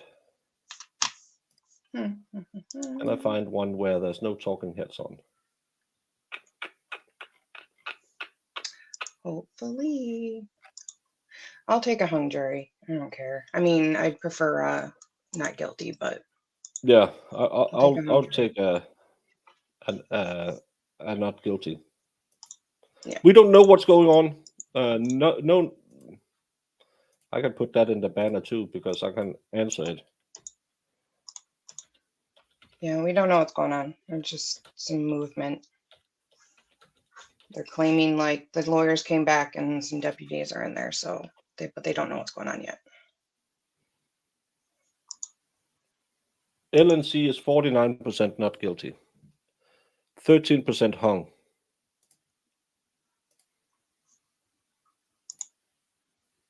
Now we can watch the live feed and you can follow along.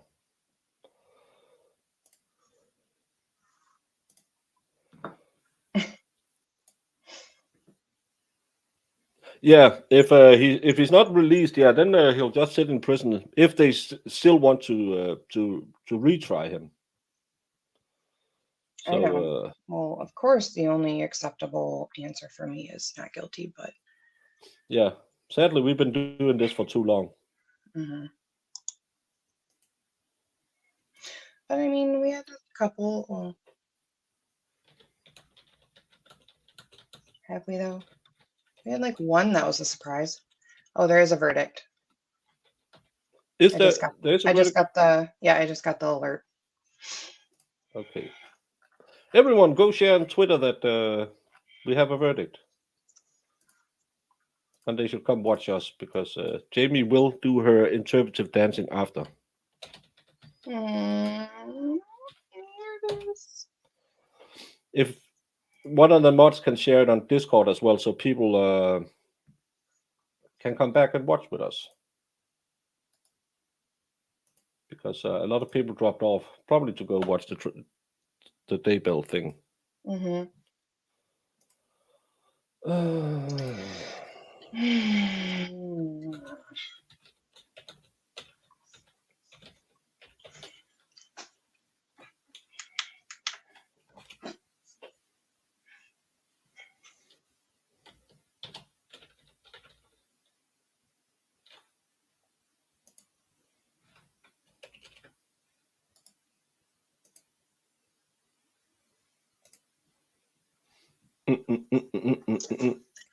50-50 on law and crim is the same as 1,250% not guilty.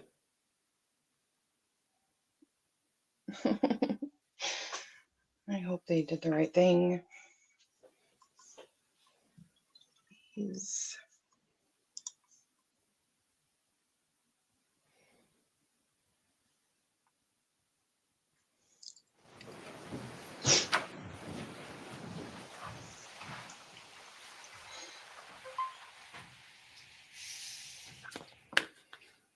Hey, Brandy. You want a link? You can come on and watch it with us. All right, please be seated. If it doesn't take too long. I'm probably gonna be quick. All right, we are back in session on the record in state of Wisconsin versus Nikolai Mew. The attorneys are present with Mr. Mew. 12 jurors are in the courtroom. Mr. Ashland, I understand you are the foreperson. Correct. Did your jury reach a verdict? Yeah. Did you reach a verdict on each of the 6 counts? Please hand the verdict forms to the bailiff.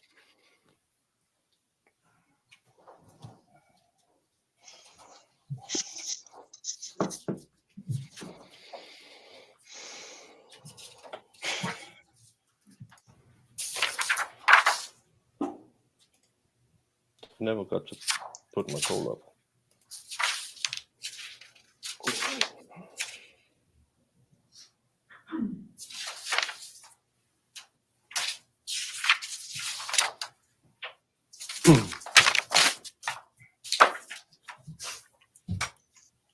Verdicts read as follows. As to count 1 of the information, Isaac Schumann, the jury finds Nikolai Mew guilty of first-degree Oh my reckless God. homicide as submitted. Are you kidding me? Question, did Mr. Mew commit the crime while using a dangerous weapon? Answer, yes. You guys are. a bunch How- of As to idiots. count 2 of the information, Alexander Martin, the jury finds Nikolai Mew guilty of first-degree recklessly endangering safety as submitted. Did Mr. Mew commit the crime while using a dangerous weapon? Answer, yes. As to count 3 of the information, Dante Carlson, the jury finds Nikolai Mew guilty of first-degree recklessly endangering safety as submitted. Did Mr. Mew commit the crime while using a dangerous weapon? Answer, yes. As to count 4 of the information, Anthony Carlson, the jury finds Nikolai Mew guilty of first-degree recklessly endangering safety as submitted. Did Mr. Mew commit the crime while using a dangerous weapon? Answer, yes. As to count 5 of the information, Riley Madison, the jury finds Nikolai Mew guilty of first-degree recklessly endangering safety as submitted. Did Mr. Mew commit the crime while using a dangerous weapon? Answer, yes. As to count 6 of the information, Madison Cohen, the jury finds Nikolai Mew guilty of battery as charged. Did Mr. Mew commit the crime while using a dangerous weapon? Answer, yes. Members of the jury. Come on. I do have to verify that this is in fact a unanimous verdict. So I'm going to ask each of you if I correctly read the verdict and if you agree with it. So when I call your name, if you agree with the verdict that I read, please answer by saying yes. If you disagree with the verdict, you can answer by saying no. Ms. Navarro, do you agree with the verdict that I read? Yes. Mr. Cook, do you agree with the verdict that I read? Yes. Mr. Snell, do you agree with the verdict that I read? Yes. Ms. Pelzel, do you agree with the verdict that I read? Yes. Mr. Wiley, do you agree with the verdict that I read? Yes. Ms. Knapp, do you agree with the verdict that I read? Yes. Mr. Diedrich, do you agree with the verdict that I read? Yes. Ms. McMahon, do you agree with the verdict that I read? Yes. Mr. Henderlong, do you agree with the verdict that I read? Yes. Mr. Ashland, do you agree with the verdict that I read? Yes. Ms. McMullen, do you agree with the verdict that I read? Yes. Ms. Lewandowski, do you agree with the verdict that I read? Yes. Any additional polling? No? All right. It is a unanimous verdict. Members of the jury, your service in this case is completed. You are free to read accounts about this trial. You are free to talk about this case with anyone. However, you do not have to discuss this case with anybody or answer any questions about this case other than from the court. So this includes the parties, the lawyers, the media, or anybody else. If you do decide to discuss this case with anyone, please treat any such discussion with a degree of solemnity, such that whatever you would say, you'd be willing to say in front of your fellow jurors or here in open court. It is in the public interest that there be the utmost freedom of debate in the jury room, and that jurors be permitted to express their views without fear of incurring the anger of any litigants or the public. For that reason, please respect the privacy of the views of your fellow jurors. If you do decide to speak, please only speak for yourselves and not for anybody else. On behalf of my colleagues, Judges Needham, Vlack, and Nordstrand, along with my courtroom staff, thank you for your participation in this important case. Court is now adjourned. Please take the jury out. All rise for the jury. This is absolutely crazy.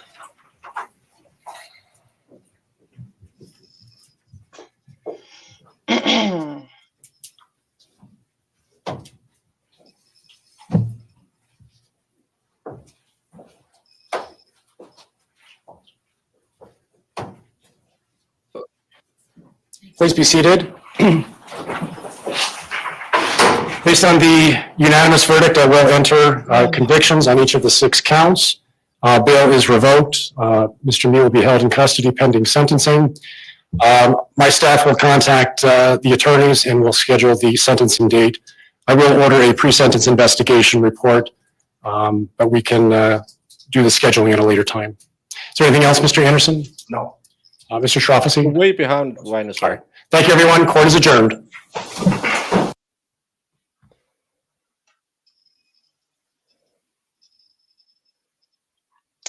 Wow. I'm gobsmacked. I know. What the hell was that? I don't know. And for all the people who were late, let's take it one more time. For all the people who are way behind, let's take it one more time.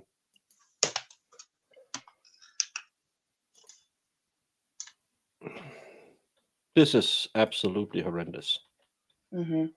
This is, I feel, just as bad as when Zach got his sentence.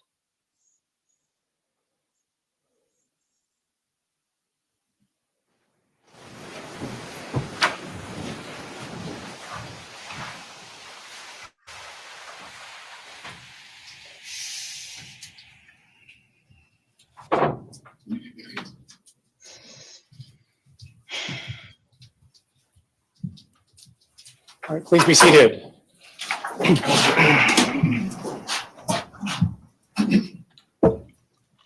All right, we are back in session on the record in state of Wisconsin versus Nikolai Mew. The attorneys are present with Mr. Mew. 12 jurors are in the courtroom. Mr. Ashland, I understand you are the foreperson. Correct. Did your jury reach a verdict? Yeah. Did you reach a verdict on each of the 6 counts? Yes, we did. Can you please hand the verdict forms to the bailiff?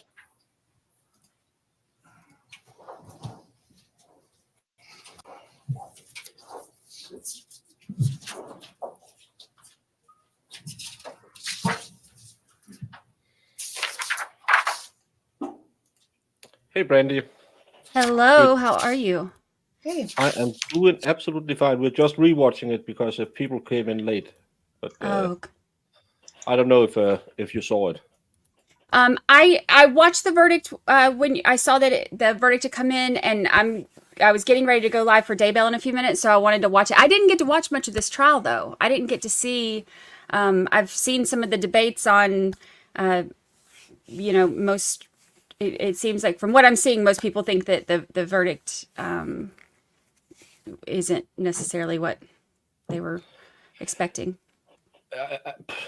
We always joke if you have less than 80% guilty on law and crime, you're innocent. Yeah, because they are the most state happy chat on the internet. They are always, you must be guilty because you're charged. Yeah. And they were 44% not guilty. Oh wow. So they had more people thinking not guilty than guilty. This case, if you watch the videos, I absolutely can't see how you can reach this agreement. This decision. K-Mac, we're going to rewatch the verdict so you can see it. Okay. Took them 6.5 hours to reach this.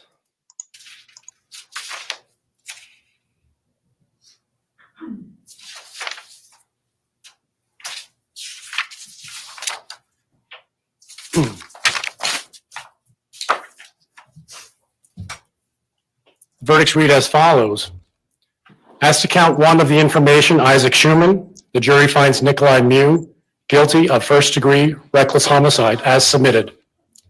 Question, did Mr. Mew commit the crime while using a dangerous weapon? Answer, yes. The reckless. Yeah, they went for reckless, which is the less. As to count 2 of the information, Alexander Martin, the jury finds Nikolai Mew guilty of first-degree recklessly endangering safety as submitted. Did Mr. Mew commit the crime while using a dangerous weapon? Answer, yes. As to count 3 of the information, Dante Carlson, the jury finds Nikolai Mew guilty of first-degree recklessly endangering safety as submitted. Did Mr. Mew commit the crime while using a dangerous weapon? Answer, yes. As to count 4 of the information, Anthony Carlson, the jury finds Nikolai Mew guilty of first-degree recklessly endangering safety as submitted. Did Mr. Mew commit the crime while using a dangerous weapon? Answer, yes. As to count 5 of the information, Riley Madison, the jury finds Nikolai Mew guilty of first-degree recklessly endangering safety as submitted.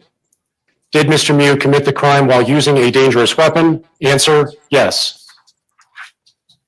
As to count 6 of the information, Madison Cullen, the jury finds Nikolai Mew guilty of battery as charged.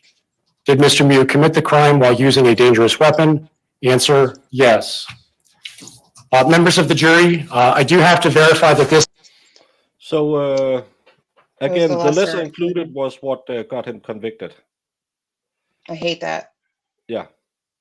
I hate that the state can just throw in lesser included just before the jury goes out to deliberate. Well, yeah, because they should, if they're going to charge him, if they're charging him with first-degree murder and that's what they're saying he committed, then that's what they need to prove. They shouldn't be able to add in a bunch of lesser includeds to like, just to hope something sticks. Yeah. I've wondered about that before too, and I asked a defense attorney about that because I can't remember what case it was on, and I thought because to me it didn't make sense, and the way he explained it was that it's really risky to go all or nothing because if the jury's like, well, he, and this isn't the right thing to do, but I guess he said it can be a thing that happens. But if the jury's like, well, he did something and he needs to be punished, so we don't want to just let him go. If they include the lessers, it actually ends up working in favor of the defense because it can keep him from having to take the more severe charges for a jury that won't just say, well, this isn't proven, so he can go. So I guess that makes sense, but it's always kind of. But it also works in the opposite. I don't know if you followed the Cara Rentala case. Yep. Yeah, where she was convicted on the lowest of it. So I sat here for all 38 hours of a jury verdict watch, and it was clear that was a compromise because someone wouldn't give, and they said, okay, let's just give it. How long can she get? She'll probably get off with 5 years or something like that. Yeah. So they gave her the lowest amount, and she had to spend, what was it, 14 to 17 years in prison. Yeah. So with a case like that too, it's like you get 2 hung juries and then they get the full conviction that gets overturned because of the evidence they brought in, and then they just do a lesser included. So for me, it's just like, that's so messed up. You know what I mean? Like, because it's just like, oh, well, yeah, let's just throw something at her because I don't. And they kept asking about the time when that question came out, when they asked about like, well, how long is the sentence for the basically lesser included? I knew they were going to compromise to it because nobody wanted to stand their ground. I just feel like juries should stand their ground. I guess that's just my opinion about it. Like, if you truly feel like they have not proven, stand your ground and don't be like, I mean, I guess we don't really know for sure, but it does feel like sometimes people are pushed into like, yeah, okay, fine, I'll do the lesser included. Yeah. And you hear that a lot too when you hear jury, interviews. I'm always curious on that, especially with the verdicts that I don't necessarily agree with or understand. I'm always curious to go back and see what they have to say about it, and who felt strongly about what, because juries are so unpredictable. So hearing the interviews about people who are saying, well, I was on the fence, and then this is what put me over the edge, or this is what changed my mind, and stuff like that. That's always really interesting to me too. But I know that part of the questioning that they do to try to get people into juries is they do a line of questioning about, like, are you able to make up your own decisions? Do you have leadership abilities? Do you have qualities that can, like, kind of they're looking for people who can not necessarily easily be led astray, but you can never really tell that just by somebody answering questions. So you can't. And you never know. And again, I always say when people are saying, It's a jury. Yeah, these are the people who are too stupid to get out of jury duty, because everyone is always saying, how can I get out of jury duty? And I say, what jury do you want to have? Do you want to have the jury of the smartest 12 people you can find in your county, or the 12 people who are too dumb to get out of jury duty? So just think about it next time you get a summons. Yeah, it's $5 a day, and it might be 4 weeks, but you could change a man's life like this one. You could have been that voice in there saying, those kids went up to him, they assaulted him, they pushed him down. No, I'm not going to budge. Yeah. This is why I'm worried about the Karen Reed case, because people, I mean, we all know how we feel about it, and these juries are so unpredictable. Yeah. Yeah. Yeah. Are you going to do Daybell, or are you going on that as well? Yes, I'm getting ready to go live. I started a little bit late today. I have so much that I'm trying to squeeze into 24 hours in a day, and it's not working out for me. So I'm starting a little bit later today. So I've gotten to where we do what's called speed trialing. So during all of the breaks, we get to kind of skip through, and when it's part of the we don't skip any of the testimony, but when it's part of like just giving the credentials and stuff like that, we'll listen to that at a little bit faster speed and that type thing. So we can kind of focus on like the meat and potatoes of it without having to sit there for the full 7 or 8 hours a day, so that I can still have time to work on the podcast and all that stuff. So so that's the plan for today. So we're gonna start a little bit late and go into the Daybell stuff, and then when Karen Reed starts, I'm gonna just do the like Daybell highlights and stuff in the evenings, and then of course cover Karen Reed live. Yeah, I think we're going to be a ton of people covering that, because I remember when I started out, you had your podcast. Mhm. We talked a bit about maybe doing something back then, and and now you have last hearing. Well, I didn't cover the one. I'm going to cover that one tomorrow, because now I don't have this, but. The first 2 hearings, we were maybe 3 or 4 people live streaming, and now it's at least 15 people.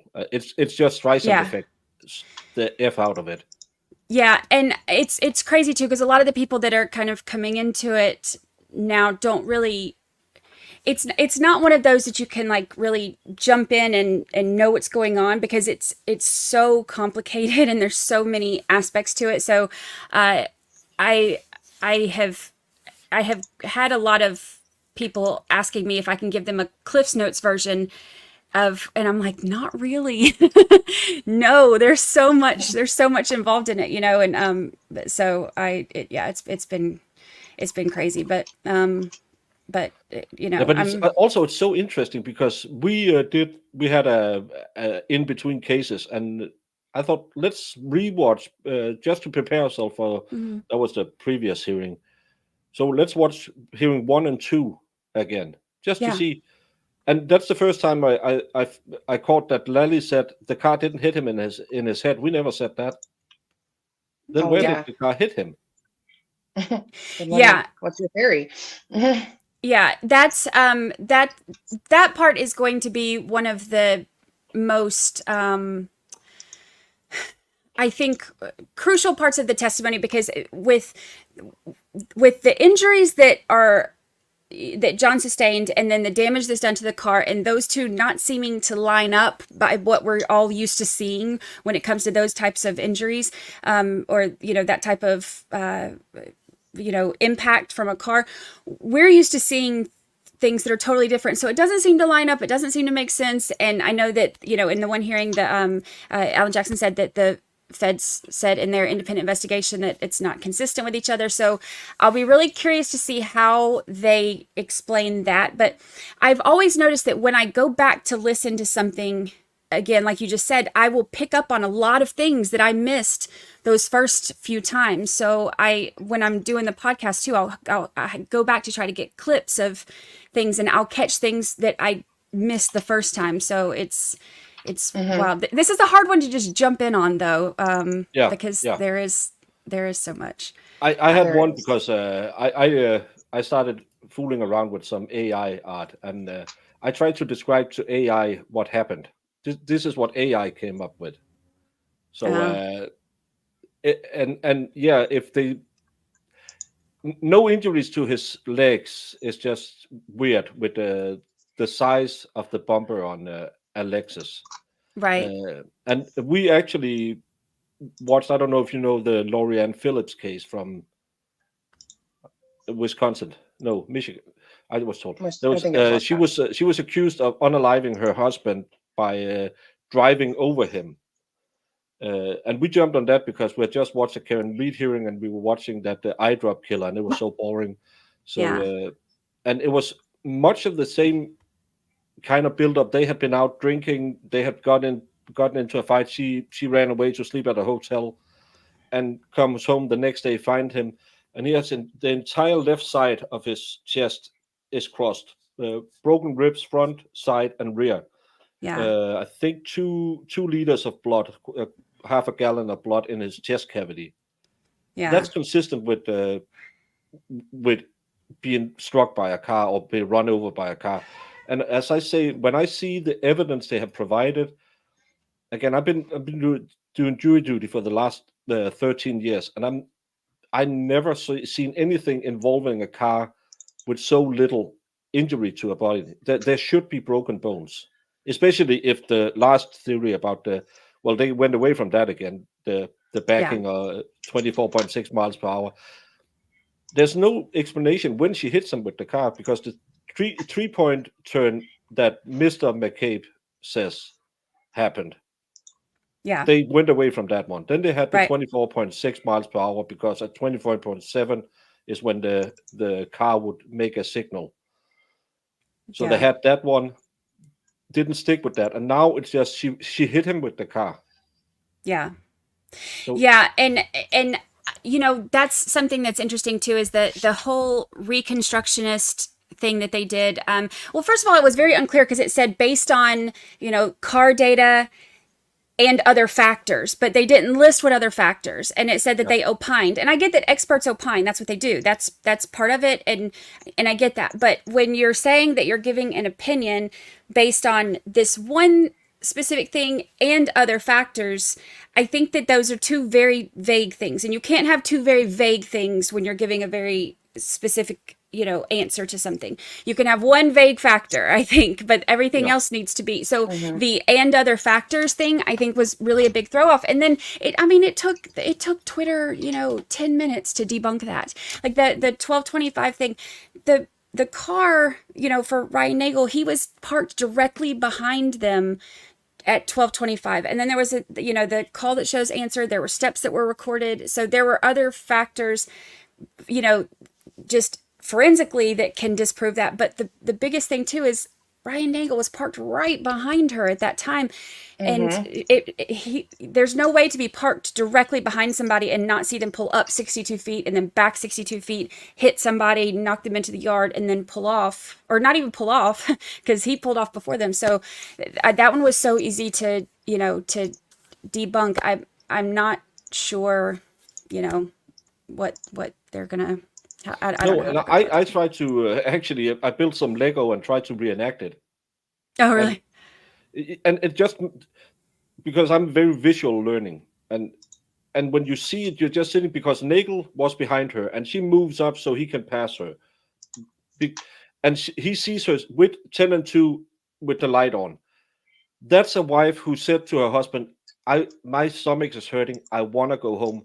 Honey, can I have one beer and say goodnight to everyone? Yeah, but one beer. You're not doing this again. You're not staying out all night. And then after 10 minutes, he said, F that guy. I'm going to leave him a ton of messages, and then I'm going to go home. Every girlfriend, boyfriend have done that at some time in their life, where Oh yeah. and I agree. but I have. yeah, And I've because left drunk, angry voicemails. Like I've been, you know, I've done that as well. But I think that one of the biggest things too, you know, if she, like, you know, she was in a drunken, angry rage and killed him, she wouldn't have called him and, you know, drunk and angry, cussing him out right after. That's not really how the, you know, That's not. No, and that's the funny thing when you draw parallels to Carolyn Thaler, because she was calling and being nice to her girlfriend to Oh yeah, make an alibi. The sweet messages like, "Hey babe, just running errands," and And very different. that's because she's building an alibi. In this case, it's the drunken thing is also an alibi, or what? How do they describe that? Well, it's because she hates him, and that's so what they're saying, at least. Yeah, but in the beginning, she stabbed him in the face with a cocktail glass. Yeah. They were.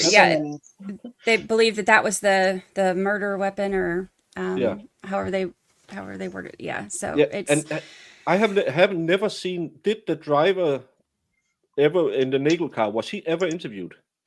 Because Nagel wasn't interviewed till half a year later or something like that. Oh yeah, a lot of the interviews weren't done until way later. And even then, a lot of the interviews that were done were only done to cover their bases after all of the allegations from the defense started coming out about the investigation and how they're not looking into things. And so a lot of the things that were done was only to cover their butts on what was being said in an attempt to disprove any of the allegations.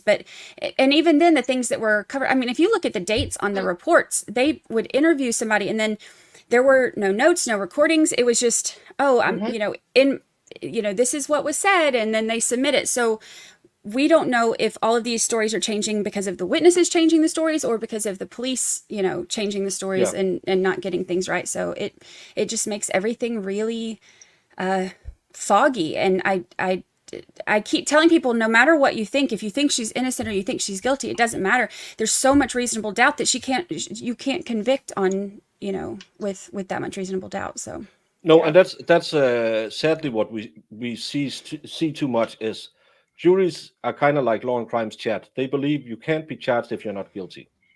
Right. So you don't have, and that's why whenever we start a new trial, and this trial I have had a lot of new people coming in because I've been the only one really covering it to begin with. I always say that rule number one, everyone is innocent until proven guilty.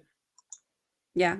You have to start with that baseline, and then the state have to sway you back to they are guilty. Because if you start out and say, even the Adam Montgomery case, I don't know if you know that one, the biggest a-hole on the planet. Yeah. Yeah, you have to see when the state prove it, and I still don't think they prove that he unalived his daughter in a car. It doesn't make sense, and I think Kayla was way more involved than yeah, she should have been sitting in jail with him. Yeah, she shouldn't be getting out at all. It's crazy. Yeah, it's gutting. But Brandy, are you going to start up now, or when are you going to go? Yes. I was actually supposed to start 5 minutes ago. So, but I saw your link, so I was going to jump on and say hi and watch the verdict with y'all. But yeah, I'm about to go. We are going to start on day 2 of Daybell. So we might kick people over to you when we're done then. Okay, sounds good. Thank you for having me. I'll see y'all soon. Have fun. Bye. What is this? Nice to make new friends. I missed a super chat. Tracy Fagan, with the verdicts I've been seeing, I'm not going to avoid jury duty. No, this should make you angry. It shouldn't make you want to be there.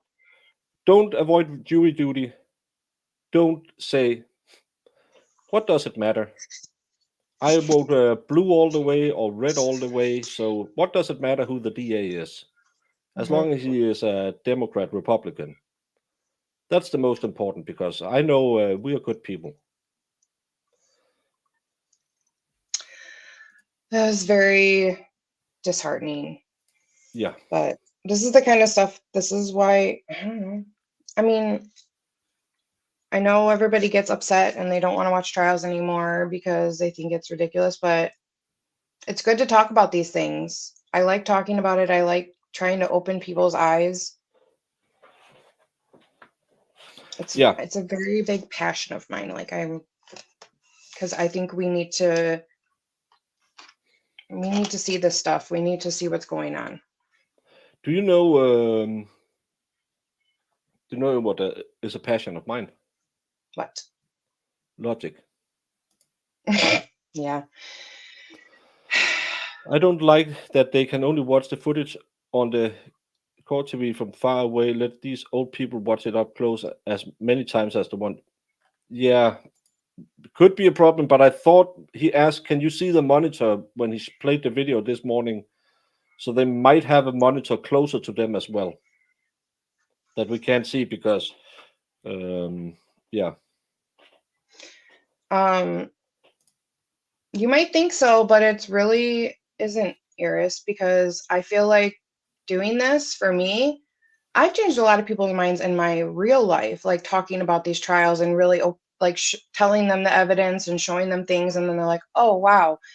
So I feel like the people coming in this chat and the people in my real life, when I talk about these things and we get to express how we feel and like what we're seeing and talk about it, more people are going to go into a jury, get into a jury, and they're going to have a better perspective.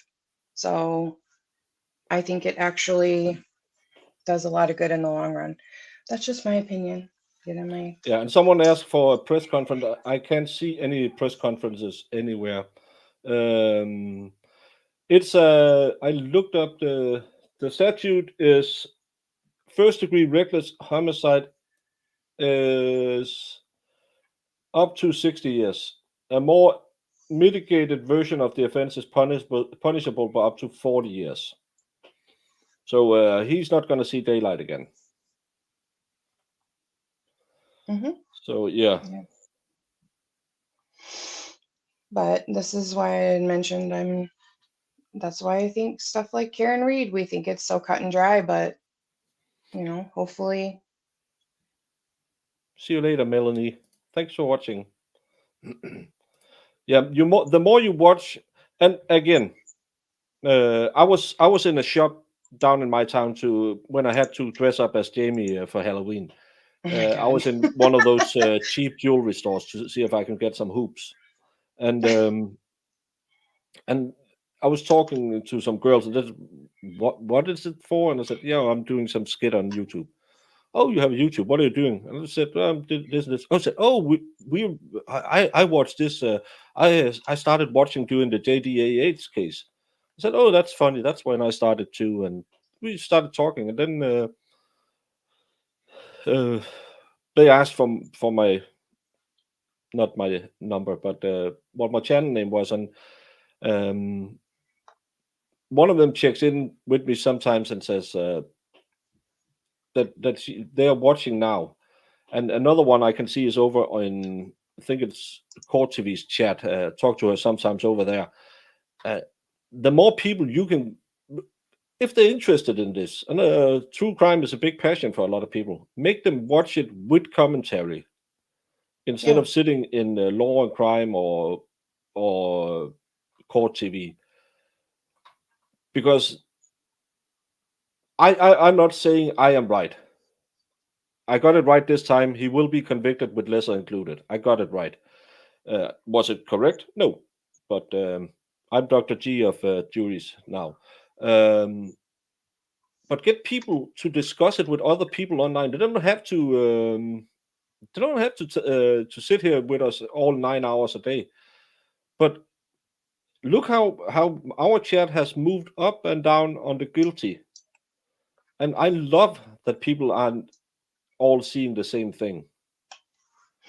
That we can discuss stuff, that we can sit here and say, why do you think it's okay, Jamie? Oh, because of that. Well, I don't see the threat to him is big enough, so I think he overstepped his boundaries. You should challenge people when they're saying, yeah, this and this is clearly guilty. Why? Well, I heard it on CNN. Okay. Well, I heard it on Fox. Okay. Have you ever watched a piece of paper in that case? So, yeah. Exactly. And they never discuss, because if anyone has a differing opinion, they gang up on people. So they're just interested in the echo chamber. Yeah, that's sad. You came in around Rintala, and you just get numb. But I'm going to have my finished the case, Beer. I'm not going to enjoy this because this wasn't a good Yeah. case. Well, it was a good case, but it was bad outcome.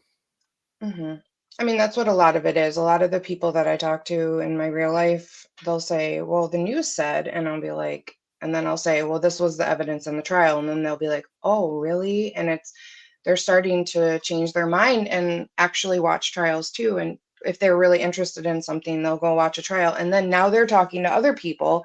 It's like a whole thing. And I think it's really amazing. So that's why I like doing it. And that's why I put this is why me and Baker put ourselves through this every day, because we want to change things. We want to talk about it. Yeah, and again, we are not experts. We're just like you. Yeah, I've been doing a lot of court cases in Denmark, but I'm not a lawyer. I have to Google what the charging things are for each charge. I don't know every 54 states law, so I have to look that up too. And I still haven't found out what the last 4 states are, but Obama said it, so I believe it. But yeah, and we could all help each other grow, and that's what I like. It takes a village, like your former first lady said. That was Hillary Clinton. If you are you too young to remember her as first lady? No, thank you, Snivels, for being here, because we could cover it, but it's always nice when we have someone to cover it for. Yeah. Up to 60 years for the first one, and the attempted.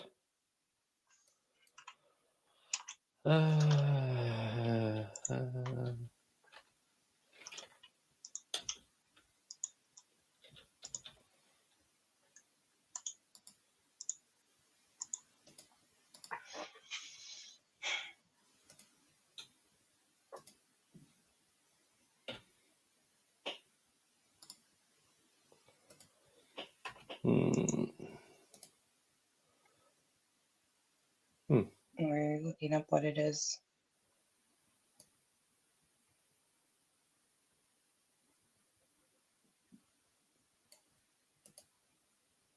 That's up to 16 years again. So, a lot of time. Yeah, she did take a village. That's so. Yeah, 60 years per charge, not the assault charge. No, that's just an attempted homicide. That's me. That's an idiot, because you can't be reckless doing that.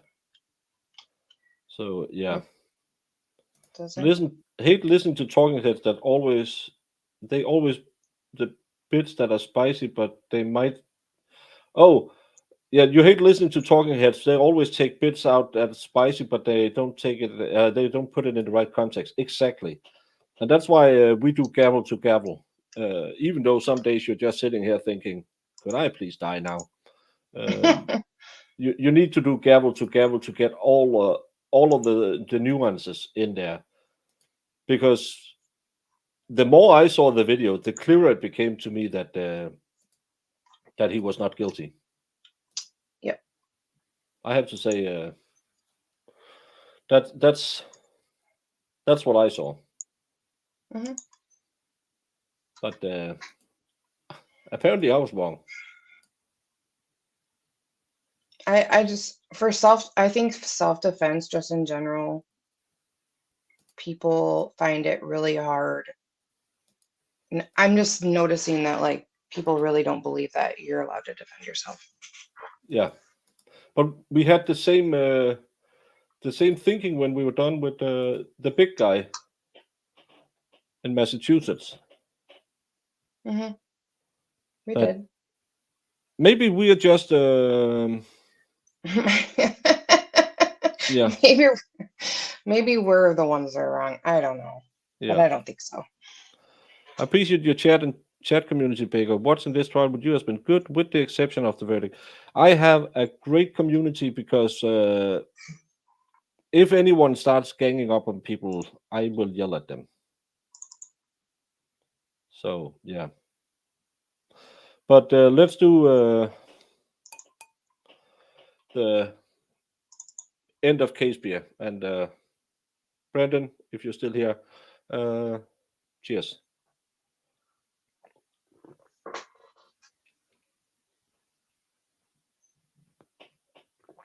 Oh, it's too cold.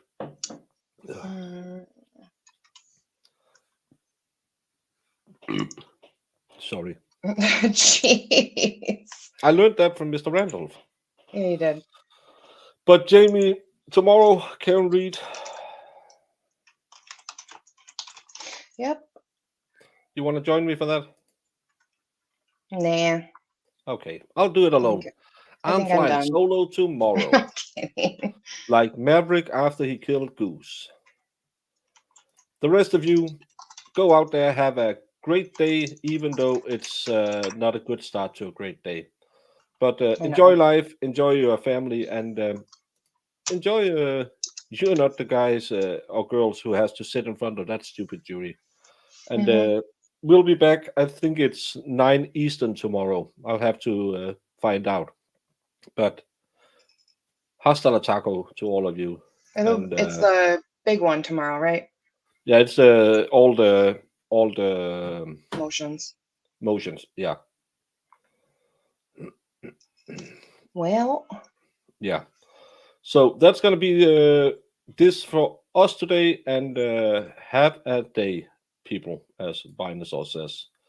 And bye all. And Jamie, you know what I have to say to you. Your Honor, I apologize. What exhibit are you referring to? I'm going to make this 100, Your Honor. 100. Because it is 100% correct. Objection, Your Honor. Do you see the lawyer's face? Okay, we have to go back and make Widower case. Did you, whether it's true or not, believe that Mr. Randolph had slept with your wife? I wouldn't care. You wouldn't have cared? No.